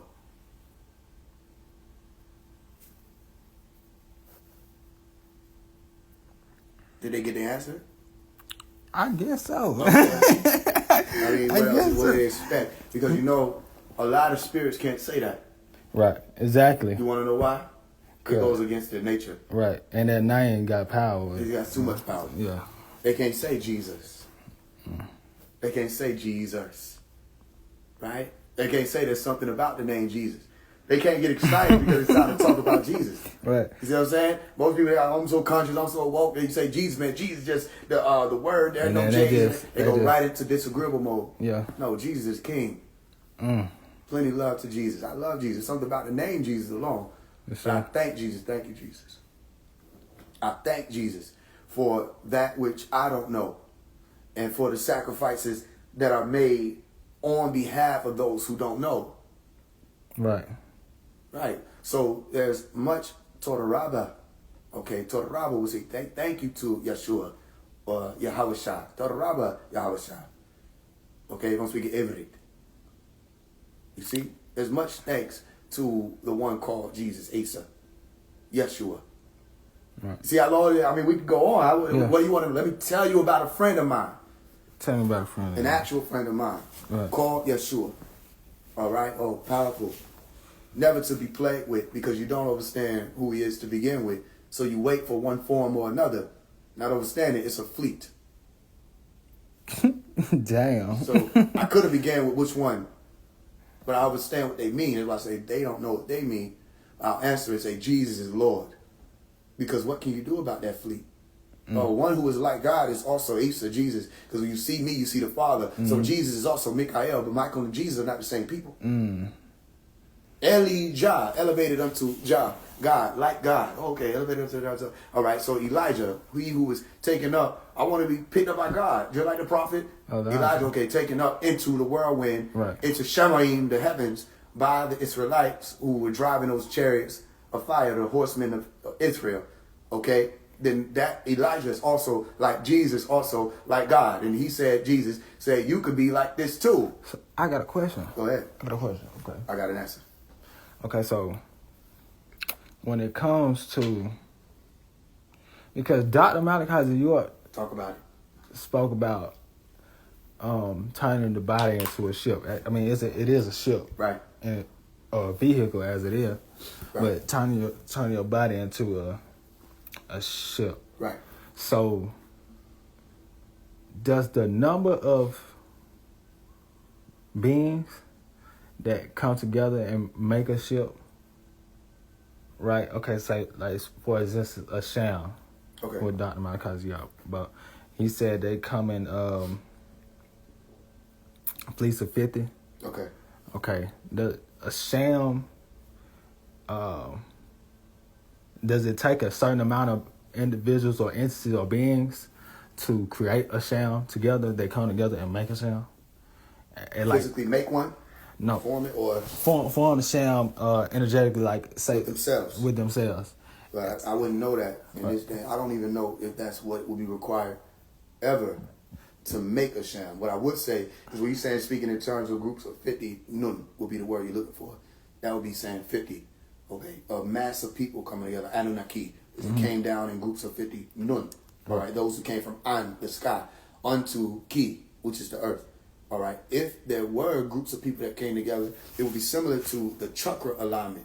Right. All right, when you get up to beyond, you have, what do you call it, Manipura. All right, the Savadhisthana. So root, sacral, then solar plexus. Okay, actually it's Muladhara, that's the root. Yeah. Sacral, Savadhisthana. All right, The solar plexus, Manipura. Okay. Heart chakra, Anahata. Okay. Throat chakra, Vishuddha.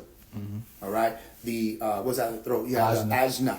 Okay. What they call third eye, first eye chakra. Then you have what? Sahasrara. Yeah, you right there. Yeah. Sahasrara. Yeah. Okay. The Sahasrara is what? The 1,000-petal what? Lotus. Flower. Oh, you say lotus. Right.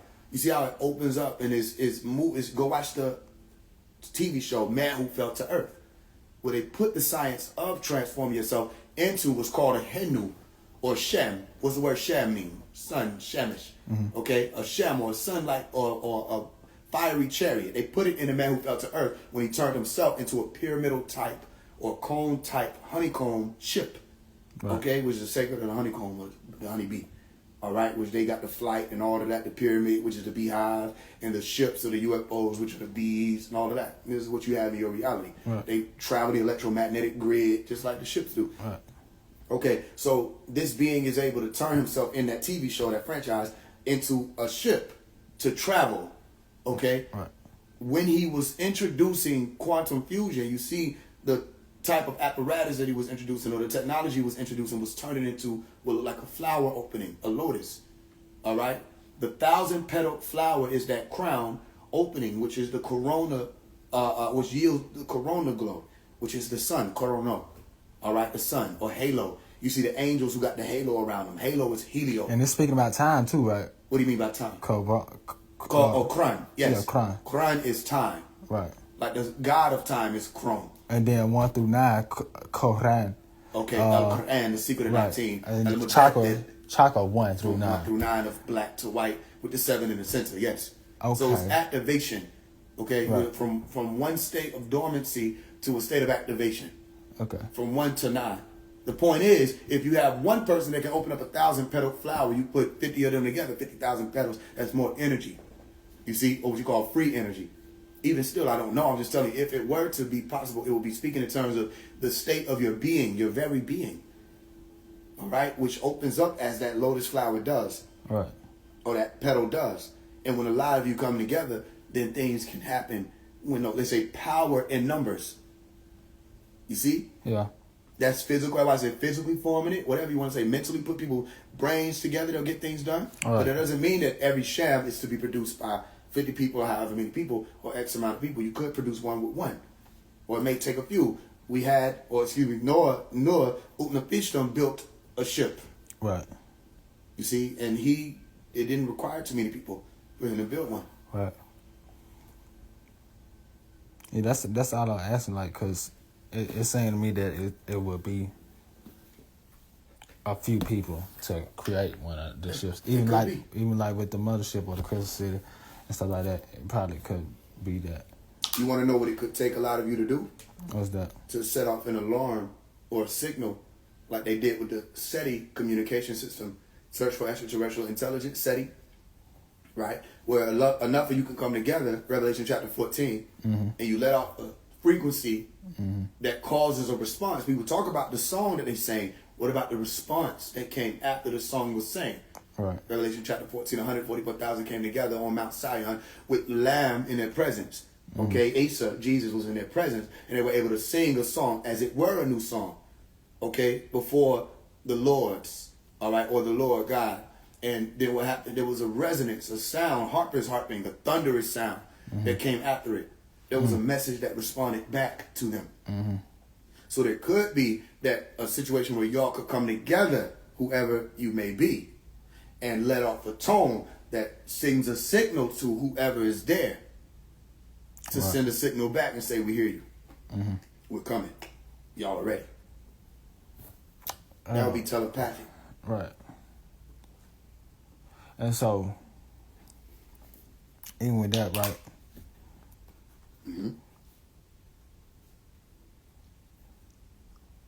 Like, it could be just one person ready. Yeah. It could be like two people over here, like, we got a couple over here. And they just ready type shit. Like, it really... Damn. There's a lot of talk. You have to notice this. There's a lot of talk about the adults. Not a lot of talk about the children. Right.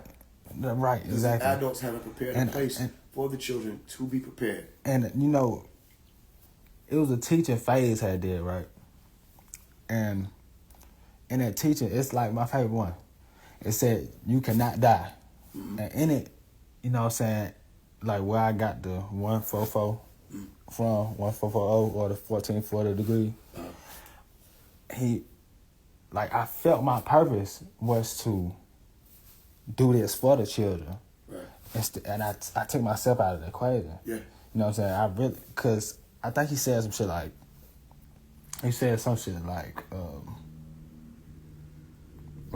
it could be your children or something like that. This and that and third. And I was just like, shit, I let it be, you know what I'm saying, whoever it is, you know what I'm saying? Right. Even if I have children or not, you know what I'm saying? Right. The children that are here, they probably, you know what I'm saying, like, they don't tell them what world they're going to live in if I don't do something that can change all of this. There you go. You know what I'm saying? So then it might not be you. Exactly. So how many people you think are prepared for that reality? Not many. Because they want it to be them. Right, exactly. Well, are you willing to be sacrificed? Meaning, have you put yourself in a position to sacrifice yourself, the things you want, for becoming youth in the future? Right. What do you think? Most people aren't. Yeah. So when you say that found you and you're ready for bringing the children into the conversation, there needs to be building for them. Right. It's not a lot of time for that. It's not a lot. No. Damn, bro. It's not a lot of time because who's going to have the children? Who's going to raise them in New York? Mm-hmm. They're too busy attacking and they're too busy shutting this down. They're too busy running this play over here. They're too busy focused on them. It won't be enough time. That's why there are already eyes on who it's for. There are already assigned seats or positions. It's already seen. If you could see, again, somebody running there might be a toddler, but they running full speed ahead and there's a brick wall in front of them. You can call out. If the toddler can't hear you, what happens? That might be graphic, but so they're going to run into a brick wall. Yeah, they're going to run into a brick wall. Sure. Okay. So just so much as you know that person is running at whatever speed, you don't have to be a toddler. If they don't stop, they're going to hit that brick wall. We know which ones. It's already known who will be able to complete the transformation. Damn, that shit is wow. Now it's going to be whether or not you're of the knowing. Yeah, exactly. Right. Damn, bro. All right, don't let it be too crazy now. No. Cause you want me to pull back? I'll pull back. No. Okay. No, cause I can go there. Okay. I can go there. Okay. I'm just I'm on live. You know what I'm saying? Yeah. But I'm gonna say this right, and then I'll probably talk to you about it. Right? Okay. So.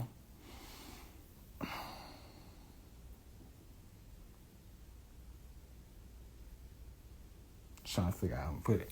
All right. From the top view down, and you see this, you're looking at this experiment, and certain things happen, right? Mm-hmm. That may be not understood to the beings in the experiment. Right? Okay, say, for instance,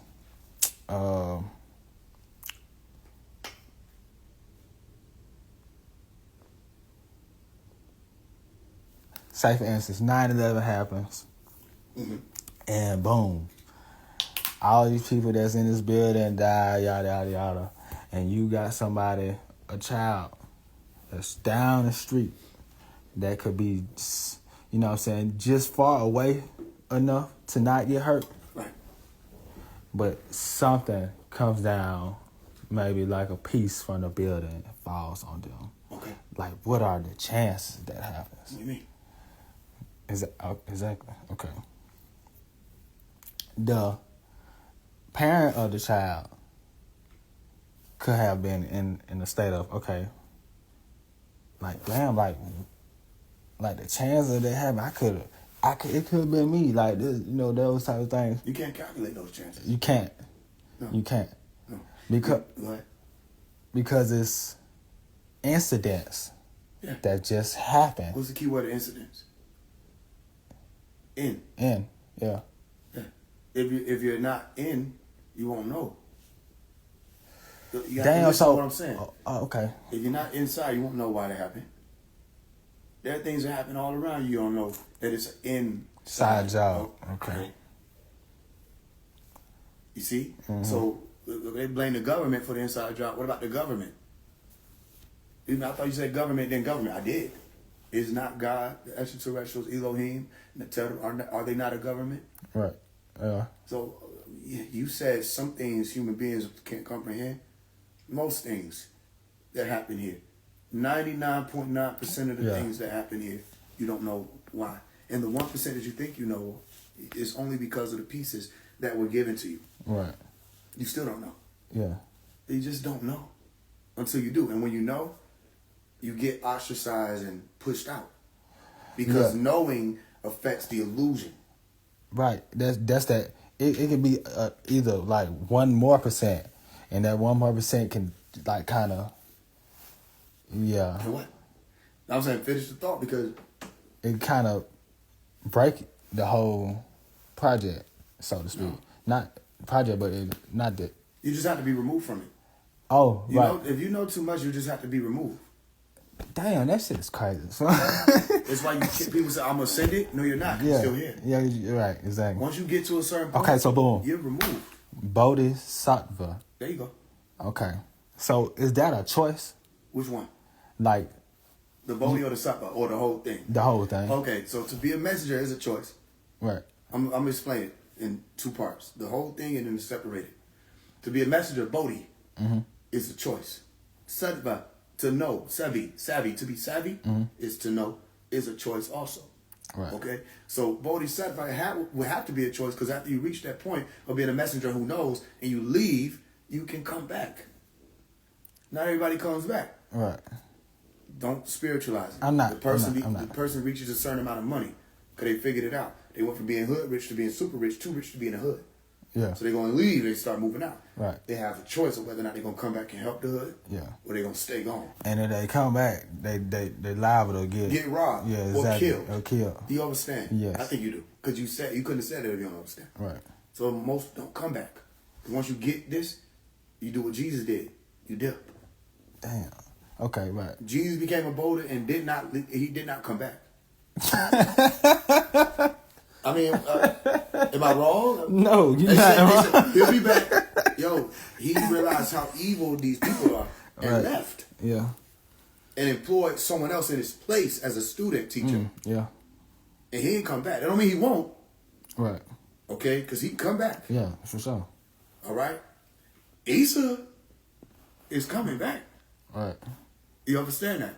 It's just look at how they handle whoever was there in the place moving around while Isa wasn't around. Right. And there's so much hatred that they think is coming from a place of righteousness.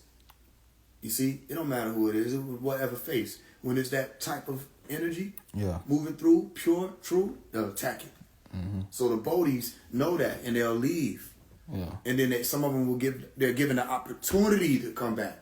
And they'll choose to come back because they don't feel that they've done all they can do to aid and assist in the ascension process of those who are here. Just like the reincarnation cycle. Kind of, but you know what I'm saying? Incarnation you cycle. have a near-death experience. Right.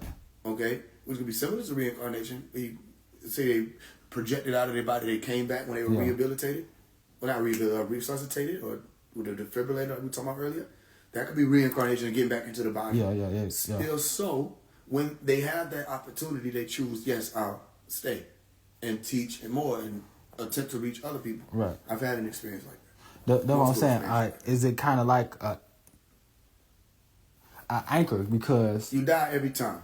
Right. You die a little more every time because you start realizing, okay, your perception of time changes. Who you think you are, all that, you lose that. They call it an ego death, but a lot of it comes from the fact that you did die. Right. People think death has to be painful. Okay, you did die in a way. I'm not talking about going through rigor mortis and all that stuff. That's another thing. So you did die as in you felt a disconnecting taking place. And you knew that you were only a decision away from being permanently disconnected. Right. So you decided, I will not disconnect right now. But it's Most still, of the times we only stay. it's still loose. It will always be loose from that moment on. Yeah. Right. But the loose just means you have that decision always prepared for you. Yeah. The decision will always be there. And then like it's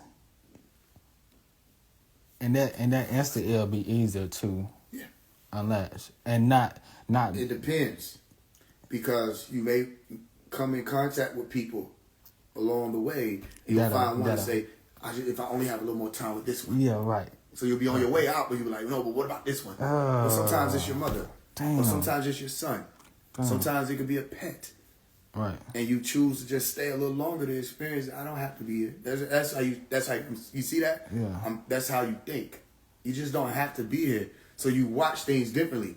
You observe from that throne. While everybody else is doing what they're doing. Like somebody could be doing you wrong and you're just looking like, wow. You see? You can't even experience being done wrong how you probably would have experienced it before having that moment of being given the opportunity to disassociate yourself from this realm. I was like, what song was that? I think it was one of the tracks where they say, after I no longer remain, I want no association with this plane. Yeah. You'll hear it in and out if you can hear what I'm saying. Yeah. It's saying, I don't need association with this plane. You see that? Same way with me. I don't need association with this plane. And when people think that you do, it's like you just watch them. All right. You see?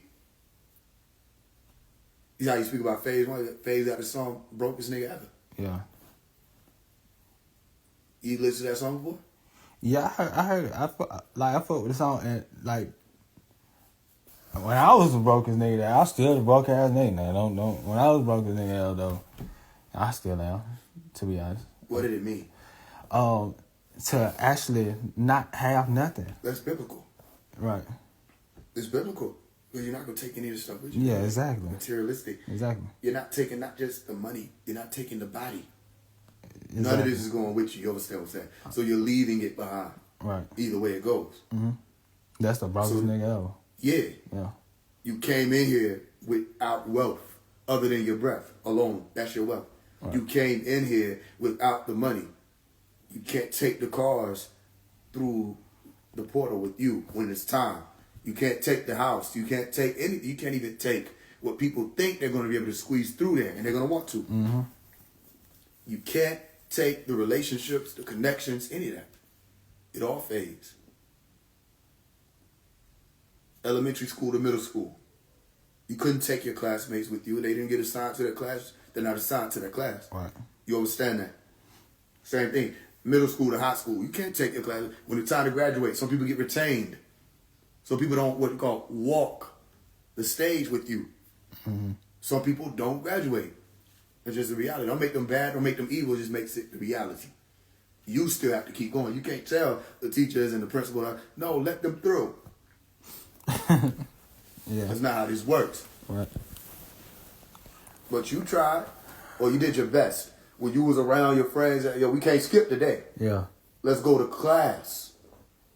You see, this is important. They skipped anyway. Right. Right? You was around, you say, yo, man, you need to pay attention. This is important. They still lollygagged and frolicked. Yeah. Because they thought they had time. You know, me, I always been the person, right? Uh-huh. And I noticed this about myself. Mm-hmm. I always been the person. And I already know how this is going on. Like, even in school, right? Right. I'll be the nigga that bullshit the whole year. Right.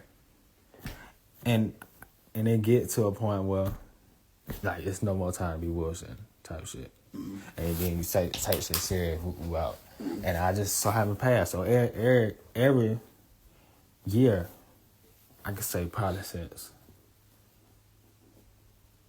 6th grade. Yeah. Or something like that. 7th grade. Mm-hmm. I always did that shit. Mm-hmm. Just always did that shit. And yeah, I always did it until I graduated. Yeah. You mean wait till last minute? Yes. So don't do it this time? Don't do it this time, no. I already know. You knew I was going to say that. I already know, though. Yeah, that because I already know. Like, I was just saying it, like, because, you know what I'm saying, we on that school thing, but I seen that about myself, and I know I can't just wait to the last minute, because that shit not going to work. Mm-hmm. I know that shit ain't gonna work. I know that shit ain't gonna work, bro. You don't do it. No, I'm not. I'm not gonna do it. You said it on record. Yes, I did. I'm not talking about the device. I'm talking about the other one too. Yeah. Yes, for sure. You said it on record. I'm not gonna do it. I'm not gonna do it. How many people? It's been a long time. It's not even that hard. It's just a decision. Right.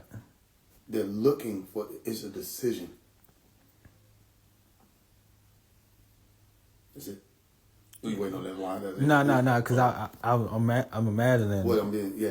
I'm imagining like you going in this direction. All the only thing that keep you from going that direction is a decision. That's it. Right. That's it. It's as simple as I quit. It's as simple as I'll begin. Right. Yeah.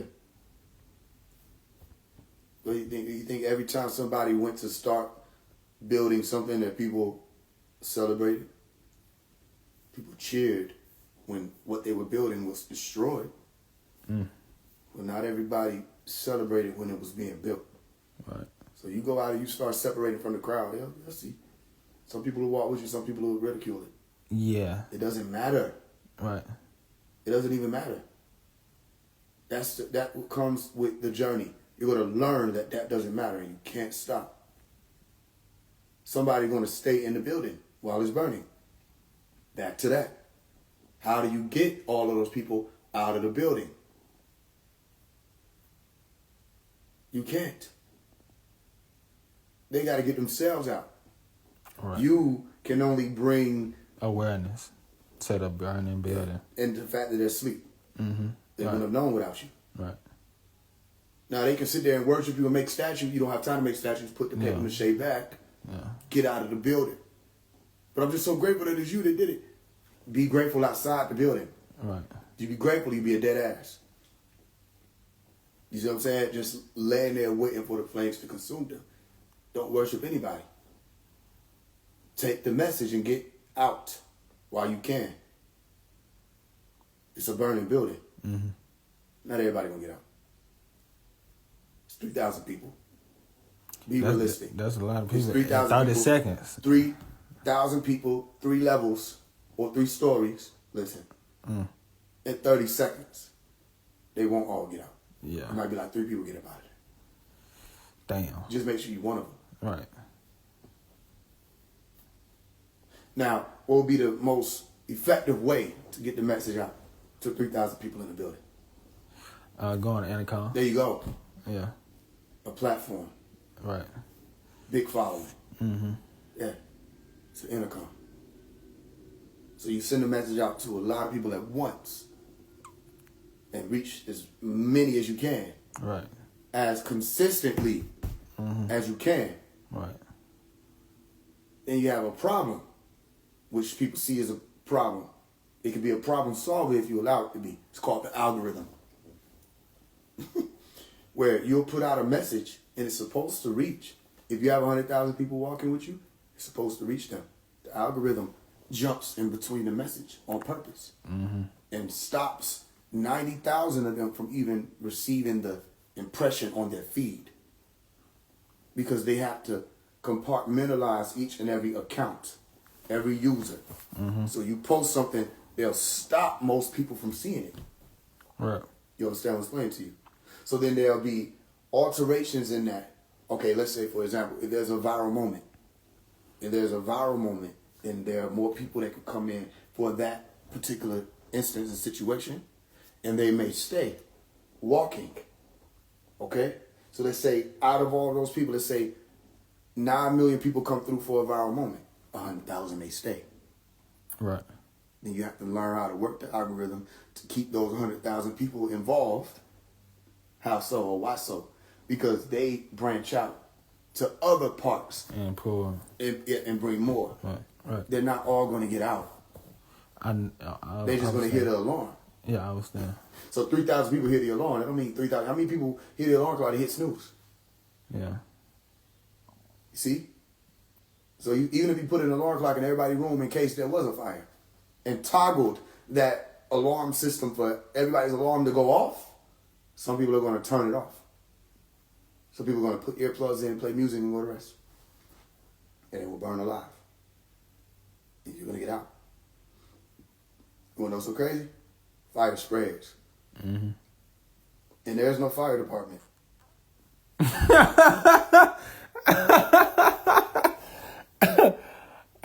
Damn. I don't know if you understand. You understand? Yeah. Fire spreads. Yeah. And there's no fire department. So yeah, you go to another building with whoever got out. Y'all have children, all this stuff. Eventually, it's gonna be another fire. Right. You gotta wake those people up too. Damn. And you won't be you probably. It'll be your great grandniece or grandnephew or grandson or granddaughter. And they're gonna have your journey of waking people up, putting the alarm. They're gonna get creative. Put the alarm system on the roof so nobody can't touch snooze. They're still gonna find a way to tear it down out of the wall. You know what I mean? So it's ongoing. This has been a long time coming. It's an ongoing thing. For sure.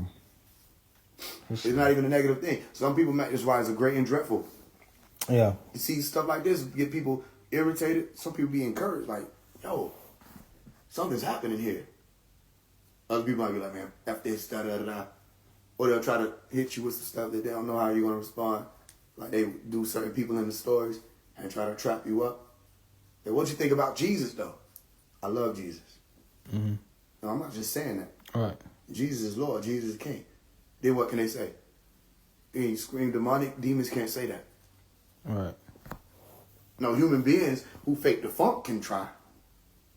But demons can't go from water to water to water to water. Right. They're not permitted. Yeah. I can see that too. You know what I'm saying? I be testing folks. Yeah. I be testing fake out of folks. just to see. You know? Yeah. But yeah, it Hey, you want to see too. it? I tell you, you want to see if somebody's demonic, just start talking about Jesus. Yeah, for sure. Bring up God. For sure. If you ever in the spiritual community, just start talking about Jesus. Mm-hmm. They're going to get uncomfortable. The scholars will be interested. Let's talk about Jesus. Matter of fact, I got questions for you about God. And no, the spiritual people, them gypsies out there, Yeah. they get irritated. Their spirits get to bubbling. They produce that salmon, that poison in their chest. You start calling out certain names. Say Malachi. Their spirit get to bubbling up. Yeah, that's a fact though. That's one way for real I be testing folks. Yeah. What else? Anybody else? Or you? What you got? Nah, I had to correct that because they fuck around and be sending cash out to the wrong person or something like that. Okay.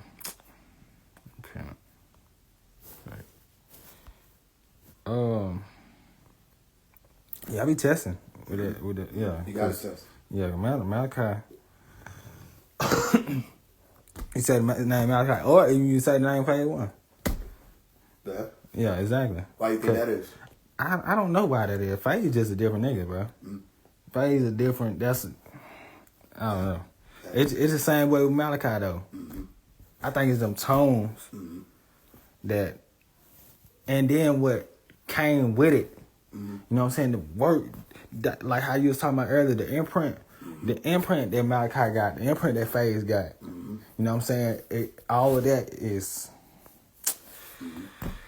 like that's some shit. And even to be triggered by the tones of Faise One, the work or imprint of Faise One doesn't amount to the work of Malachi by far. Right, exactly. You see? So you can't handle one. I don't know how you think you'll be able to handle the other, which is the main one. Right. The one. Right. You understand what I'm explaining to you? So I just watch. I pay attention. I see all of it. It's deja vu. But I see all of these things moving in and out. And I question, I say, who's going to make it? Who gonna make it? Because some people have made themselves known, some people haven't. Who going to make it? Who will be there? And then, you know. What do you see? Right now, in the eyes of the being that you in front of, what do you see? Who do you see? You don't even have to say a name. Just what do you see?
It ain't no word to explain that.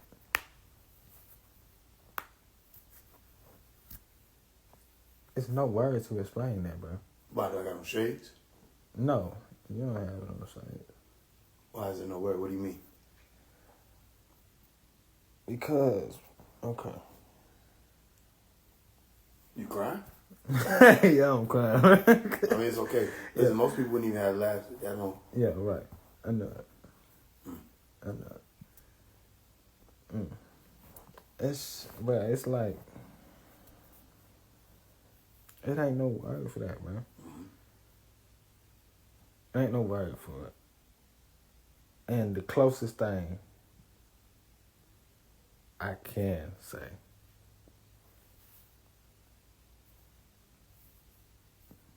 it's two words that I can't say. But the other one just really I don't even. But the one I want to say is Nuwubu. That's the closest thing I can say to describe that, bro.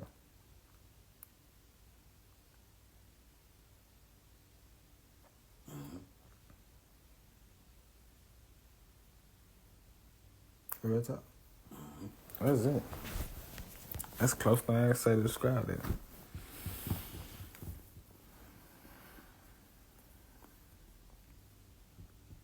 It's heavy, huh? It's heavy. No, it's light.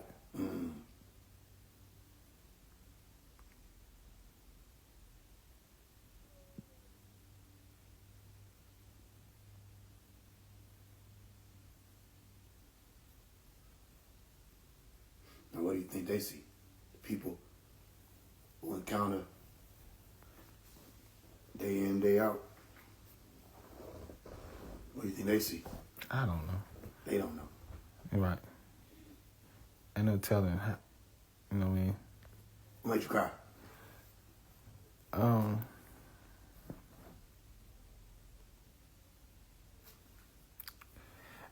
Like when you come across somebody, because the first time I ever, like even with me and you, right? I said, damn, I thought I was by myself. Like I really thought I was by myself. And when you come across somebody that's, cause I wouldn't, I like, I met Faise, right? And that's a being that I know got it. You know what I'm saying? That actually walked with that. I wouldn't even know how it would feel to come across Malachi. And that's a being that's actually like that. That's embodying what you looking for or searching for your whole life. Just embodying that. Nuwupu. You know what I'm saying? And so when you see it, like yourself, you a being that embodies that. When you see it, yes, some tears gonna come out your eye. You weren't crying before. No. Why'd you cry then? Because I saw it. Yeah. It's not like I was missing it the whole You didn't time. miss it, I showed you. Yeah. That's right. all. Yeah. Yeah. So what you saw could have just been explained, and you could have went into a whole paragraph and all that stuff. Yeah. You felt it more than just seeing. See, that's what you're looking for, and it's a decision. That's it. Some of them, they get to that point, they cry. Some of them, they get to that point, they laugh. Sometimes you cry multiple times. Sometimes you laugh multiple times. That's what you're looking for. It's a decision. Right. Simple as that. Right. Okay. So, some people, they get to that point And it scares them. and it scared them. Some people get afraid. I mean, different people, different Right. responses. Me, I'm the type of person, I got to that point multiple times. I'm shit. I'm not the only one. I got to that point multiple times where all I can do, I've been through the shocking point. You know what I'm saying? I've been through the tears. The majority of the time I laugh. Because it's quite funny to me that is the truth. And this why do I fuck with you? Don't do I fuck with you, right? Because you know what I'm talking about. Yeah. Exactly. You just looking for the words. It ain't no word for it. You know, there are words for it. I mean, okay, like you can get the There are poking words all for it. around. That's why I said the word that I can hear in the tone that's close to it is nuwubu. Yeah. All right. Just everybody will use different words. Right. Yeah. There are words Yeah. for it. Yeah. Some people might say Spirit of Christ. Yeah. Right. I got you. I got you now. Some people might say Nuwupu. Uh-huh. Some people might say it gotta be God. Uh-huh. Yeah. Some people might say this the devil. Right. Damn. You see? Yeah. And it's just like that. I can put it right back up. And then bring it right back out. But see, when you close it and you open it and it's unexpected, which is what I do every time I meet someone, Right. they reveal themselves in that moment. Mm. Or whether or not they're genuine, whether or not they're true. And I'm Right. not the only one watching. Right. You see? And you just close it back. And you open it. Like on the blind closing back. Yes. Damn. Okay. So all then right. whoever or whatever they are in that moment, that's who they will reveal. Right. Okay. They have to. Right. They have to. You see that? Yeah. Cause it's like a mirror. A mirror. In a way. Yeah. Yeah. Right. But also a vortex. That's the first one I was gonna say. Vortex. Yeah. Yeah. It's like a black hole type shit. Yeah. But it is a mirror Because though. what are you looking for? Yeah. Right. What are you looking for? Who, me? Yeah. I've said it 3 times, 4 times, 5 times. A decision. Oh, this is right. What are you looking for? Yeah, right. Damn. Okay, hold up, cause that's what probably get me in a minute. Yeah, it is. Yeah. People are looking for a decision that they have to make. Heaven's open at certain times. Right. This is going to be more interesting. It's not going to uninterest itself. Yeah. It's going to become more explosive with time. Unseen ain't the last step. It's just a part of it. Ultraviolet, not the last step. You see? Mm-hmm. Now, look at what everybody got their eyes on and what they're trying to see as opposed to what they're able to unsee. Right. Take it, bro, because you're going to need it. I say,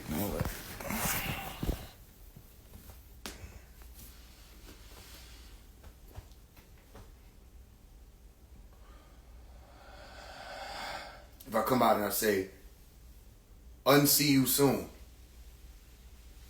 what does that mean? I'm not gonna be seeing you. Is that what it means? Is it? If I undo something versus do something, what are the differences? You never did it. I'm asking you questions on purpose. I want you to toggle your That's what I'm thought saying. process. You never did it. If I do something, Right. I did it. Right. I did it. If I undo it, okay, if I put a cup on the edge of the sofa, I did that. Right. If I pick the cup up and take it off of the edge of the sofa, I undid that. In order for me to undo it, I had to also what? Do something. Do that. Right. Which means I undid the doing by doing and undid. Right. All right? Or an undoing. So I undid the doing by doing and undoing. Right.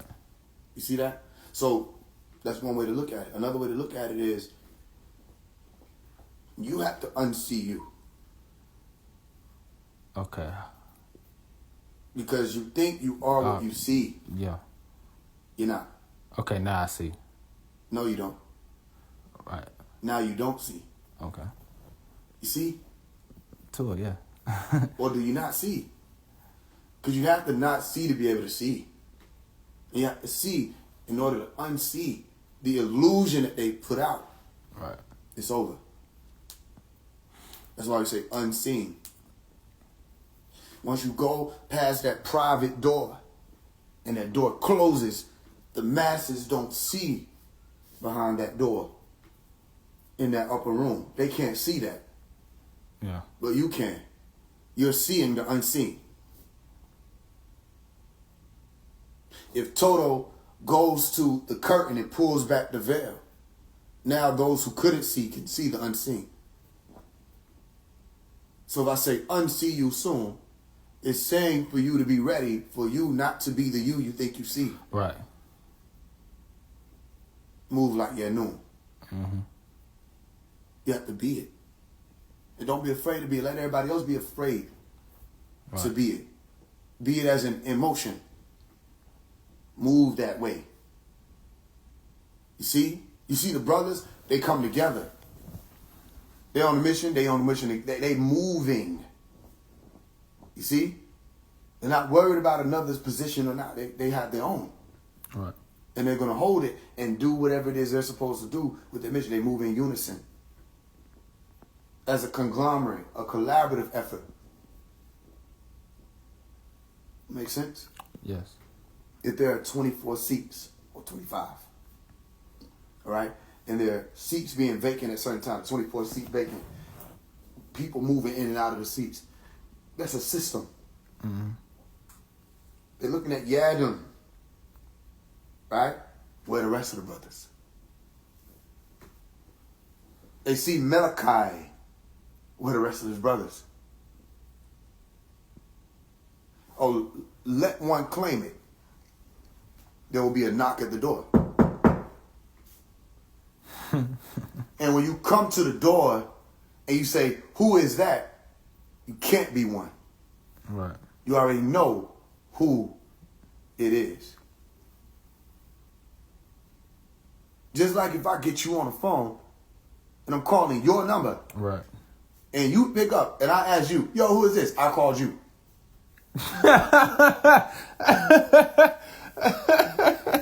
Hey, nah, for real though. I mean, can we remix? So remix. I call myself one of the 23 scientists that created the cosmos, but right. But I'm not gonna talk about all that. I lead with it, but I'm not gonna talk about it. Right. What's your okay? What do they call you? No, not what your birth name is. What do they call you? Galactically. No. I'm saying it's intergalactically. Yeah.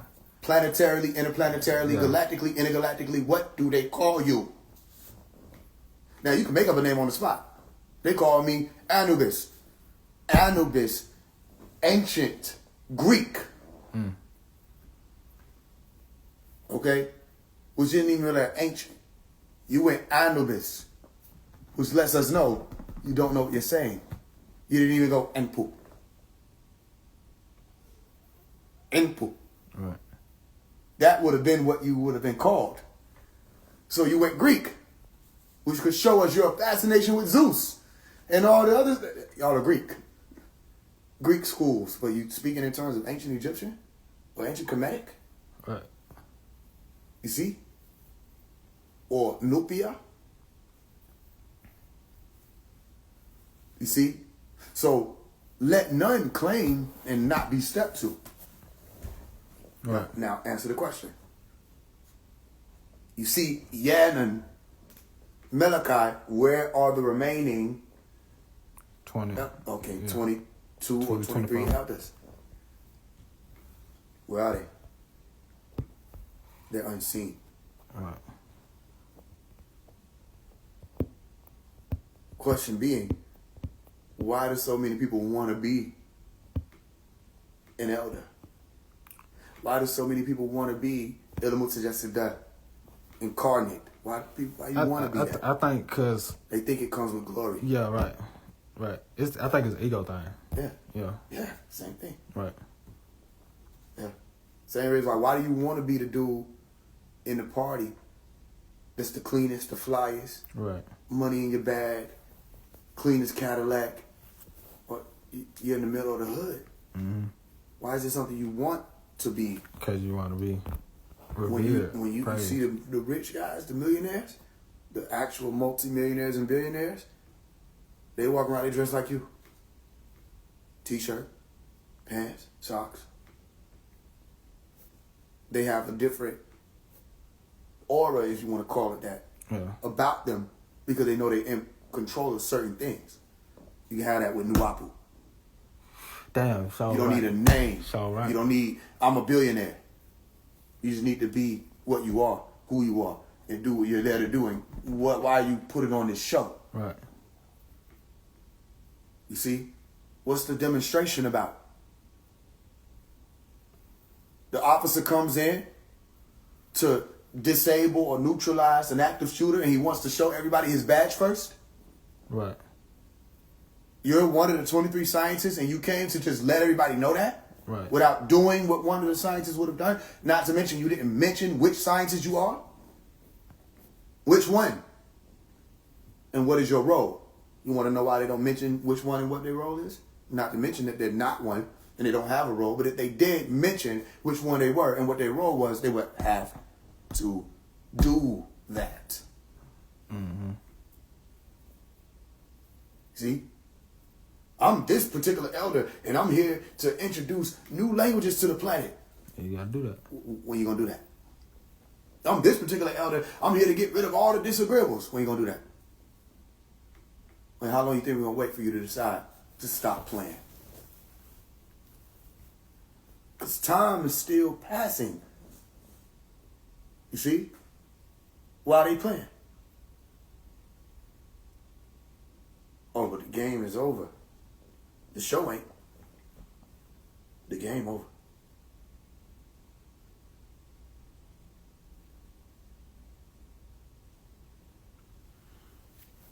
I'm listening. I mean, your timer is my timer. Oh, I really ain't got one. Really ain't got one. Nah, I did. Nah, cause I see where that could have.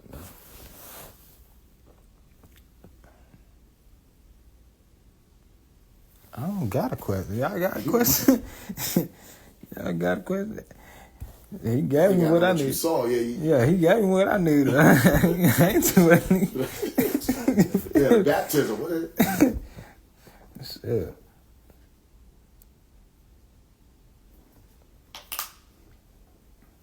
How to spot a 9 when the 4s are high and the 9s are not?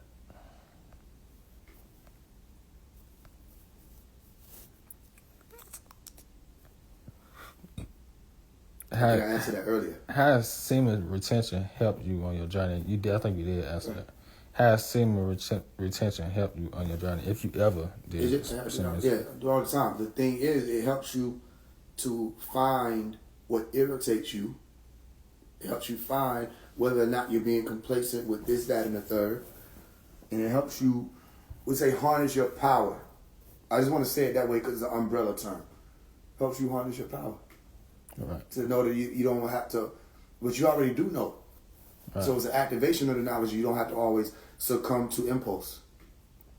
You see? And, okay, most people have at least one key to a door of void, which they can fill with anything they want to fill. Fantasy world, Fantasia. They have a key. They can open up that door and escape from whatever it is momentarily and come back. You'll never know which. Well, sometimes you can tell depending on what you've been through. Most people can't tell, right? So that's why most people won't know who has which vice or key that they're turning to go through a door of the void to fill with fantasy. Right. And to close that door after they've released whatever and it's an illusionary release. You still have to deal with whatever it is that it is. So people may be able to get certain things done because they have that they can use. Like you got the guy who might be working in the stock market and managing hundreds of millions, and he might hit a line of coke every AM. Right. You don't know that's what he's doing. Some people can tell, especially after a while. Yeah. Especially it's easier for you to tell with certain people who got lighter skin complexions, their nose red and stuff like that, or they might be scratching their nose. You know what I'm saying? You might see them doing all the time. But still so, that might be his thing. And then he could be doing all these different things in his life. And then in the AM again, he'll hit that line. Right. It's to challenge you to not hit the line. Right. Who are you? What rigor do you have without that Without key? the line, Even though you can still use the key if you want to. That's the thing. People don't understand. Some people had all these children, all these years, ejaculation after ejaculation, still powerful, still healthy. Yeah. Okay? It's also, what's your lifestyle? Because most of the time people say they just ejaculate. Their lifestyle is unhealthy. They get uncomfortable in that cycle of escape that comes with eating. I told you, the foods that people eat also reinforce certain habits that they have. Yeah. So then you don't want, but when you start retaining, and even something that's just as simple as semen retention, you start wanting to challenge yourself to do other things and grow how you can grow. Everybody here, including myself, can grow and will grow. You just have to find out which direction. You know what I'm saying? I'm ready to grow. And somebody sit on the couch and just eat. You're going to grow. You just get what they call fat. Yeah. You see what I'm saying? Another person might say, I want to grow, and they go to the gym. You're going to grow. You're going to tear yourself into more muscle. You see? One is going to be comfortable. One is not as comfortable as the other. You're still going to grow. Everybody thinks growth is positive all the time. It's not always positive. Sometimes growth is negative. Right. You see, if somebody has a tumor, that's a I'm negative. just You finna say thinking that shit, yeah. I know. Don't tell nobody. I won't. You see? Right? Somebody has a tumor and it happened all day. A tumor, there is a negative growth. Right. But it's still growth. So to answer the question simply, it's more about discipline than anything. Of you knowing you don't have to use this particular gate to escape. Right. If you ever needed it, it's there, but you don't need it. You know what I'm saying? If you ever needed it, it's there, but you don't really need it. Yeah. You see? You have to, I think everybody's going to have to accept that reality going forth. For sure. The vices can't stay at all. So if it becomes a vice, that's how you know it's time to ease up off of it. Or wean off of it, however. If it's something that but this is why I have to be cautious of what I say. Because some people might think they have control over a thing they don't. It has control over them. You might think you have control over a parasite. You underestimate parasites. Oh, I'm just going to eat sweets every day because I want to. You don't know whether or not you want to. Right. The parasite knows you don't want to, but it wants to. So we're going to create an environment so that you want to. So you're going to get those cravings. It's tapping into your very psyche, affecting your soul. You're possessed. Right. You see? Then you have to go through the wormwood, burdock root, all that. That's not easy for most people. It's right. bitter. It's not comfortable. You see? It doesn't have that same pleasurable effect. So a lot of people don't go toward that. Right. And you got some people, like myself, I take the shit and I feel a lot better. I just like, yo, I'm straight on. It's a war. Right. Chemical warfare in the brain. Yeah. So to answer the question, discipline. Know how? Yeah, I use it all the time. It's not about it's not about so much the semen. It's more about just the energy. mentality. It's the mentality of how much more of the rigorous self am I willing to activate? Oh, okay. You see, same thing with exercising. Yeah. If I say, yo, have you been working on this? Have you been working on that? It's to remind you that if you do and when you do, you will activate certain parts of the self that haven't activated. Right. If you put it in your routine to do an X amount of push-ups daily, your habits are going to change. Just based off of the fact that you're meeting this. But a lot of people think that it means they must be motivated to do it. Right. You just have to do it regardless of the motivation. And then your discipline becomes the motivation.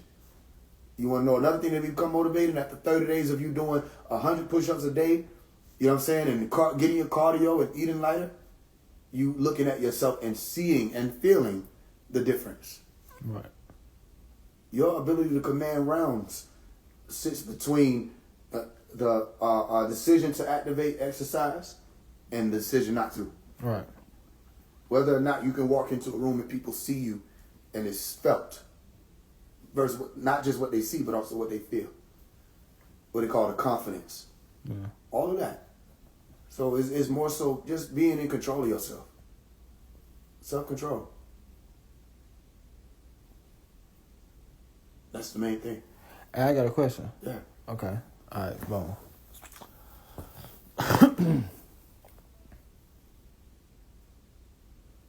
So I'm trying to see. I heard Faise once speak about the all spark, right, or the dot, and if I ain't mistaken, I can't remember what the exact words he said. You know what I'm saying? But it was something like along the lines of, you touch that all spark and it activate. You have a decision on where you go. Like, okay, boom. So like, for instance, right, this is a realm that has like you. Okay, there's no up, down, left, right. It's all of it is the same. So you have to be aware of where you're going. With that question, or aware of what comes with where you go. With that question, like us being in this realm, and you got people that come here to bring people out, and you got people that are here to pull people, like, you know what I'm saying, closer to the core, basically. Do you think those people that pull down activated that all spark and they just made that decision to do that? Pull people down? Yeah. It depends. Some of it is just vanity. Some of it is intention. You Right. see, like if somebody getting shot at, you might see where people would attempt to, in those moments of being shot at, when they realize that bullets are reaching them, they'll grab their friend and use them as a shield. You saying, damn, that's reality. Right, it is. Yeah. I thought about it. Children as shields. Right, yeah. I'm thinking about it now. You know, on this internet, you've seen all kinds of stuff like that. But people will use a child as a shield. People will use their friend as a shield. People use their own mother as a shield. It depends on how vain they are. So it was not even intentionally that they touched some type of information and realized that they were going to drag people down with them. Sometimes you might be attempting to help somebody who's drowning, but they're pulling on you and you drown with them. You see?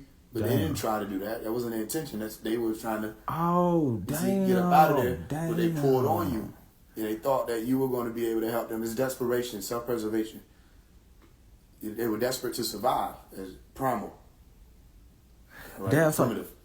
Okay, so when I just said, like, he was talking about how you would touch that spark and you, whatever you is in that moment is going to enhance that. Or yeah, so similar to that genie movie, right, where they came out where we saw in the end the genie that was evil turned into this red evil being. Right. The genie that wasn't evil, more of a neutral being, is more blue and passive. And you know, it's similar to when somebody gets money. Yeah. Okay. I bet. So in that case, you touch that, you become a professional drowner or some shit like that, nigga. I'm just gonna drown everybody or put everybody up, or you become a professional lifeguard or something like that. You have to see it in the way that they're siphoning life from people when they're drowning them. Right. Except they wouldn't be drowning. A lot of those people who get to that point of activation negatively, they're going to use you as a float. They're not going to drown you in vanity. Right. They're going to drown you to save themselves. Oh, okay, I got you. The ones who do it in vanity don't have that type of power, and they're not attempting to do it because they access some type of information. They're just trying to survive, and they might pull you down with them. So okay, but the devious ones use you as a float. Yeah, and then they trying to get up because they realize they was so far down. And they will kill you. Right. Intentionally. So one does it without intention, one does it with intention. Okay, the one that touched that all spark and became it's with intention. Done it with intention. Okay, so boom, that's where you get all the devil's demons and all that shit like that. Yeah, they work until the thing is, they've been disagreeable. They just activated as a disagreeable. Right, and then now they got that power. Yeah. So that power could be a piece of information that says they know they're about to drown. Damn. See, so what they'll do is they'll use you as a float and sit on your body. It makes perfect sense though. It makes perfect sense. Yeah, that's how the game go though. That's wisdom. Okay. Wow. And the one who does it and they drown you with them and they drown is vanity. Right. They didn't have the know-how, the Yeah. information for the both of y'all gone now. Yeah. That doesn't mean that the one who had the intention to survive is going to survive also, because after them gases run up out of you, both of y'all going down. Right. Especially if they can't swim, because why would they need to use you if they can swim? Yeah, exactly. You see? As opposed to let's work together and figure out how we're going to get up out of here. Yeah. You lift me up for a second, I'm going to grab hold of this, I'm taller. You see what I'm saying? And I'm going to pull up and then I'm going to reach down and grab you. Right. You see? Okay. Now, Information is the all spark. right. Is it? It is. It's always been that. What do you mean? Information. If I tell you what to do with an atom, and I tell someone else what to do with an atom, you start building a world with it. The other person builds a weapon with it. I still gave you the same information. I thought if all spark was the dot. That's information. It's information. Okay, I don't know where you get the dot from for all spark. If you're saying that that's where the light yields from, the center, Right. light is information. You go back to the beginning of this encounter. Mm-hmm. So what is light? Light is information. The genes, the Hazuf, the symbol. It looks like the genetics. So how I'm looking at this is 1 0. Yeah. Zero. Binary, yeah. 0 being The dot yeah. and 1 being the string from it. Which is be information. Both are information. You can't have the 0 and 1 in the computer program without both having their places as information. They're both information. Because you're looking for a superposition. Yeah. And superposition is quantum. And when you go quantum, that superposition is still information. Okay. If I use qubits or if I use bits, bits is binary digits. If I use qubits, which are quantum binary digits, I'm still using information. So the superposition would be the 0 and the 1 overlapping.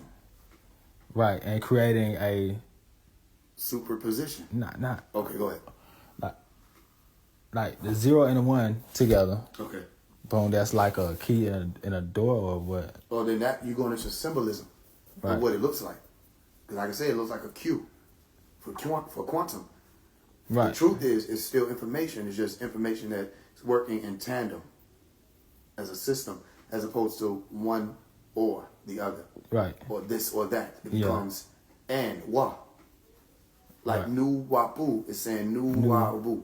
My mother and my father. Noon or nu, the waters, wa abu, the father, the land.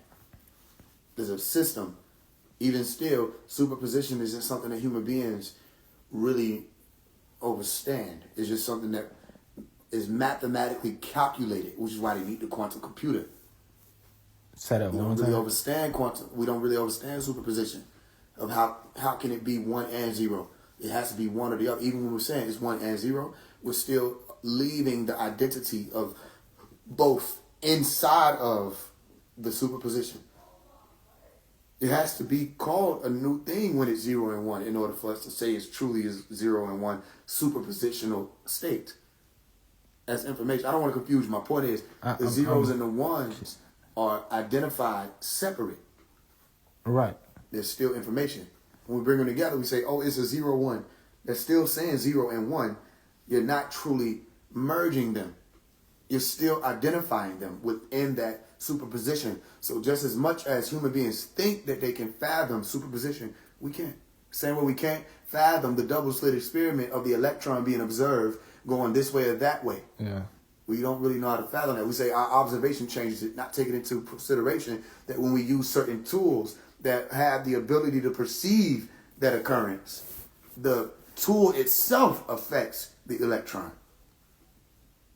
Okay. I know it's a lot, but again, that's quantum. That's a whole different thing. Quantum mechanics, quantum physics.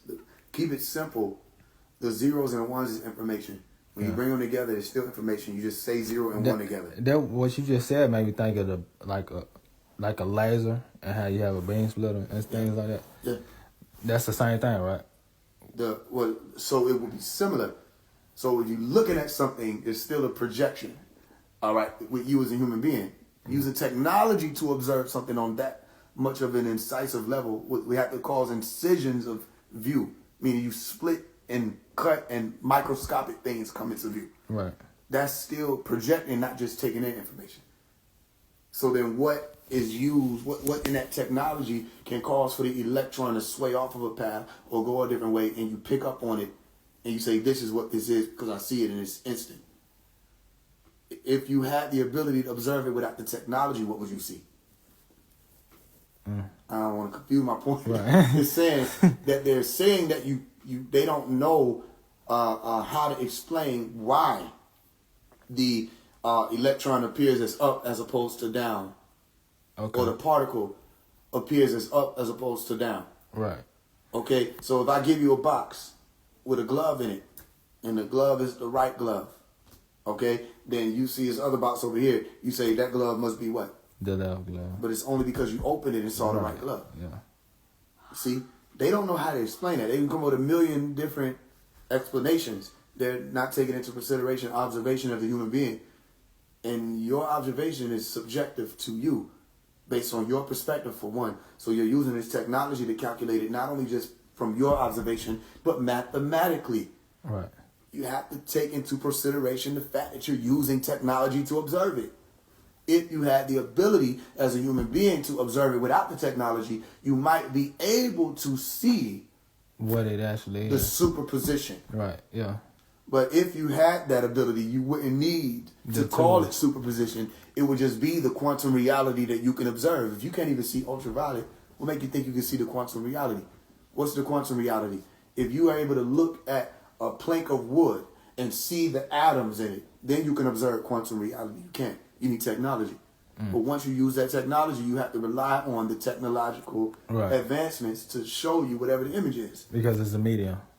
Yeah. A medium from micro to macro. Yeah. So that micro goes macro. Now you can see, Now I see it. But what if it changed a million times before you saw it? Right. You see? Because then what type of technology are you using? Is it reading up thermal?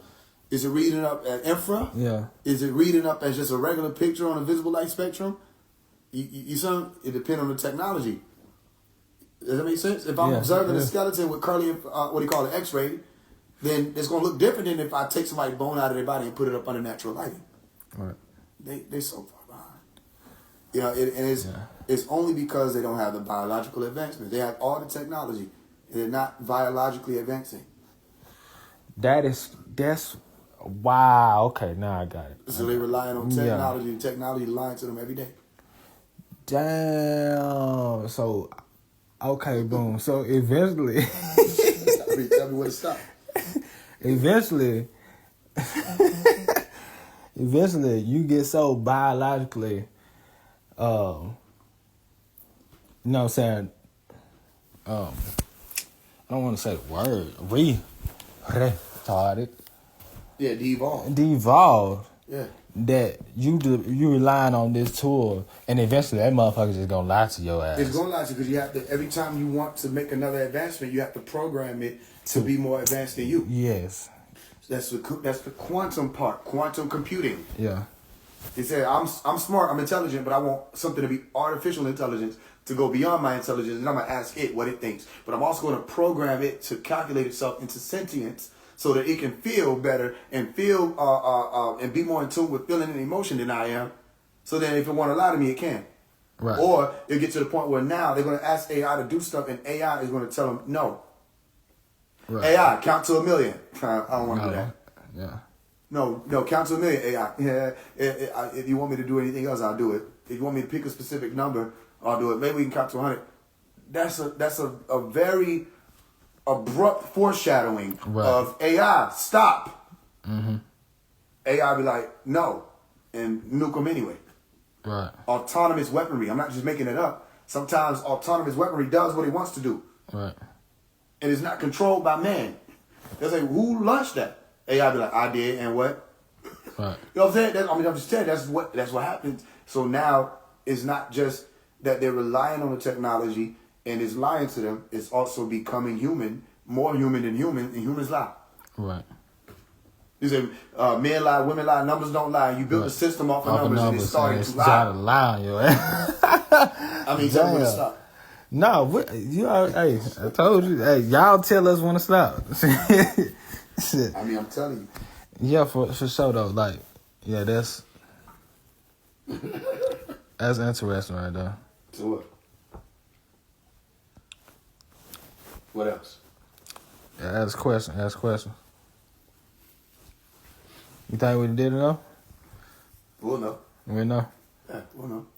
Okay, for sure. Somebody. Let me break down the title of her name. What does that mean? What does what mean? That. Can't break down the title or name.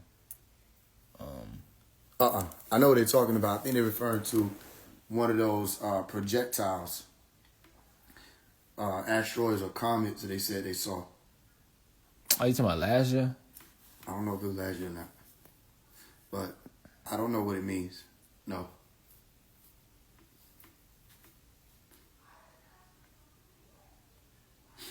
What else?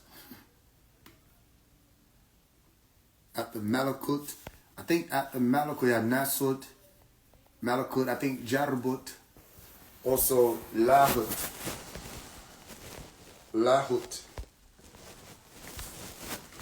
Nasut, Malakut, Jarbut, Lahut. You go look that up. Fact check me on that. What is Jarubut? I knew it was 4. I couldn't think of The best person to answer one. that, because he's Sufi order, Malachi, Imam Right. Isa, the Imam Isa classes. Jarabut, the Jarabians, you go listen to Who and What Are You. Yeah. You spoke about that. Oh, now it's making sense. Yeah, When you said Malakut is where the Jarabian. angels are. Right. I can't remember Jarabut. I know Lahud is where they said The abode of Allah, like the Allah. God abode, highest abode. Right. Yeah. But I don't know. I don't know neither. Shit, I'm just here so you're fine. Like Marshawn next time. Yeah.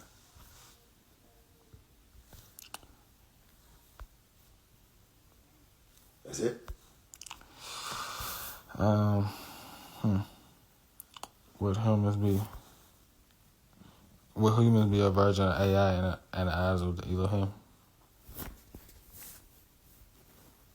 I don't know if in the eyes of the Elohim, unless you're saying, okay, let's say if there are people who exist called the Elohim, then yeah, you would be like AI, artificial intelligence, because you were grafted and crafted from beings and molds that existed already, and information was placed inside of your program. Let us make man in our image, Genesis chapter 1, verse 26.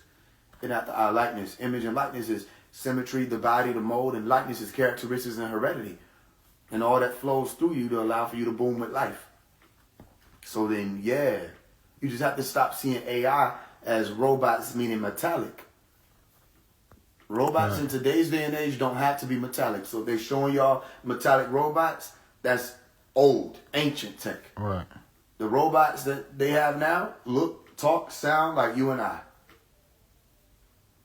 Yo, you think you came across one? Yeah. Yeah. What was that? What was that experience like? It was, okay, I was at a train station, subway. This had to be 2020, 2021. And I got off of the train.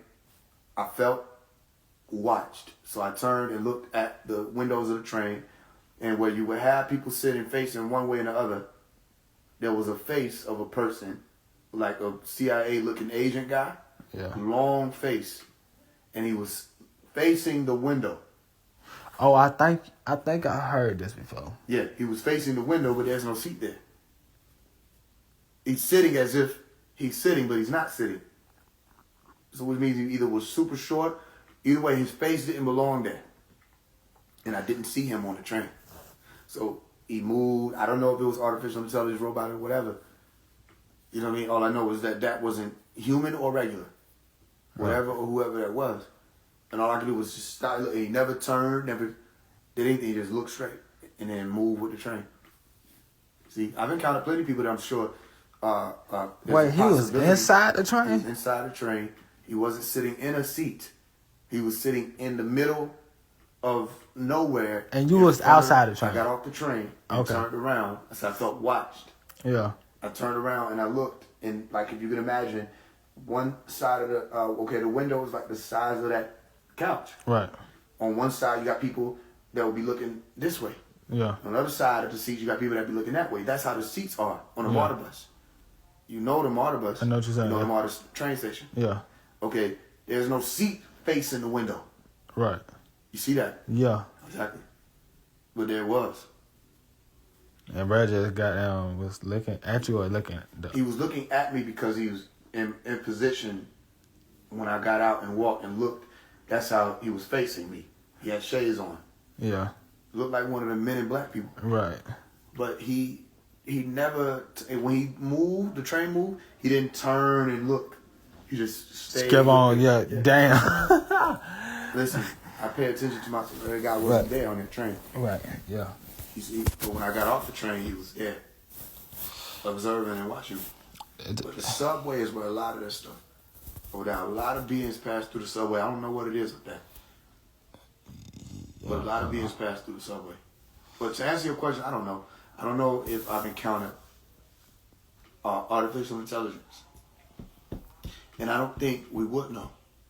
Yeah, right.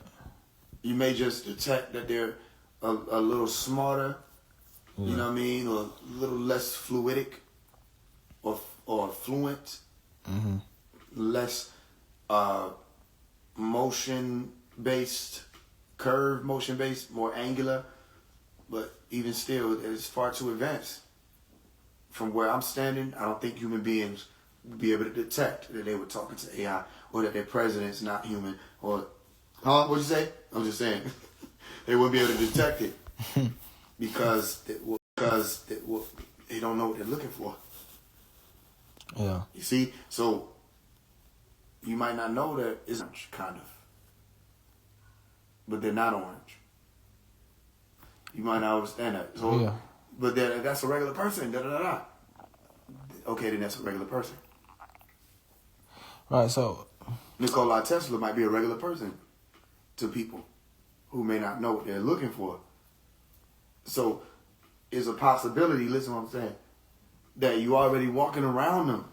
Yeah, right. That AI ain't all human beings. Yeah. And AI ain't all wires, and some AI is races of people. AI could be incarnate into a body. Damn. Ain't that what AI would be? Right, yeah. You gotta form the intelligence and consciousness and place it in a being. Right. Avatar movie. Yeah. Move the consciousness from one being to another. Jesus was AI. Right. Oh, don't say that though. Yeah, don't say that. Okay. Don't say it. Jesus was but not AI as they know it. Jesus was intelligence that was incarnated into a body. Right. Right. They just gotta take the artificial off. It's Yeah, intelligence. exactly, yeah. I think that would throw a lot of people out though. But they don't know what If you calculation would is. say that, yeah. Calculation happens with human beings. You calculate every day. Every time you're looking at something, every time you see something, hearing something, you calculate. Neural pathways forming. Right. Synaptic connections firing off daily, every moment. You see, it's not a single moment, even when you're not awake, that it's not happening.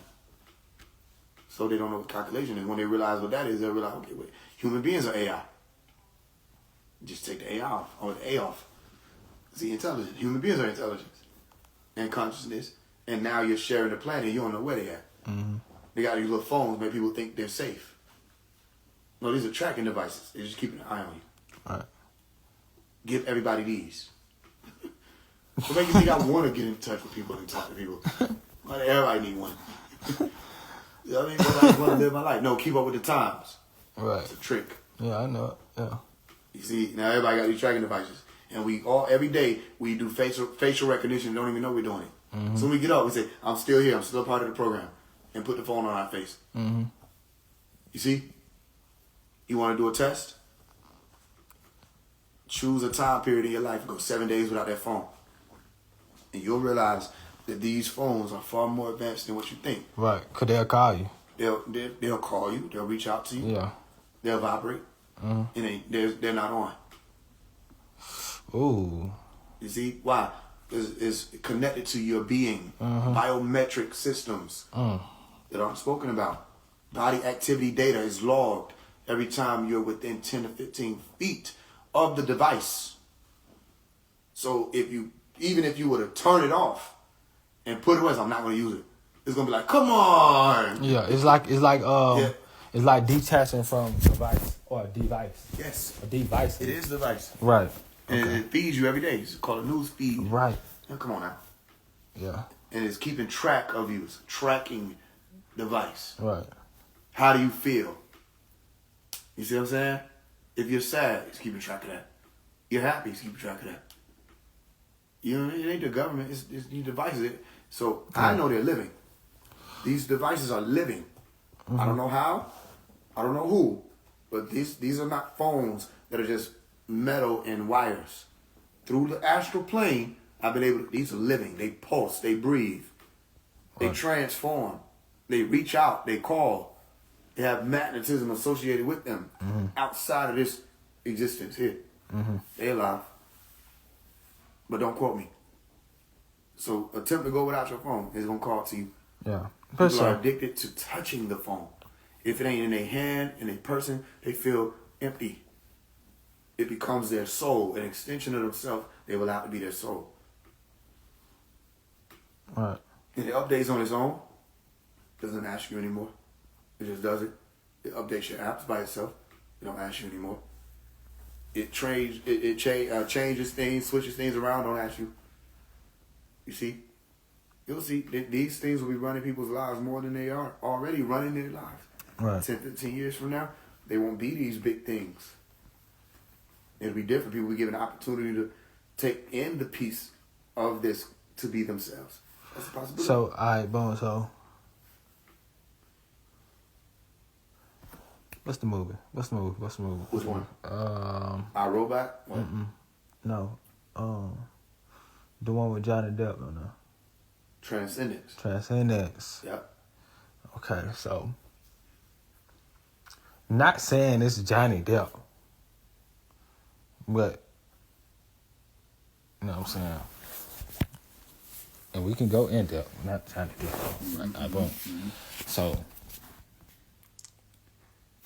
Whatever this thing is that is alive, it all has a source, right? Okay. It'll be what you call Vicky. Huh? It'll be what you call Vicky, the mainframe. Vicky? Yeah. What do you mean by that? You remember Vicky from I, Robot? The mainframe. Mainframe. Yeah, the main brain, the computer's Okay, center. right. Okay, I'm with you. Okay, so... Yeah. Like the motherboard. When you say smokeless fire. Yeah. You see where I'm trying to go? Yeah, I do see what you're saying. Okay.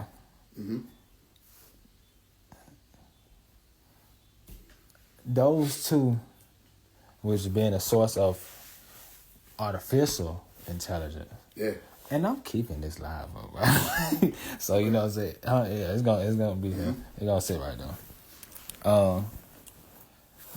Like the source of artificial intelligence. Could be.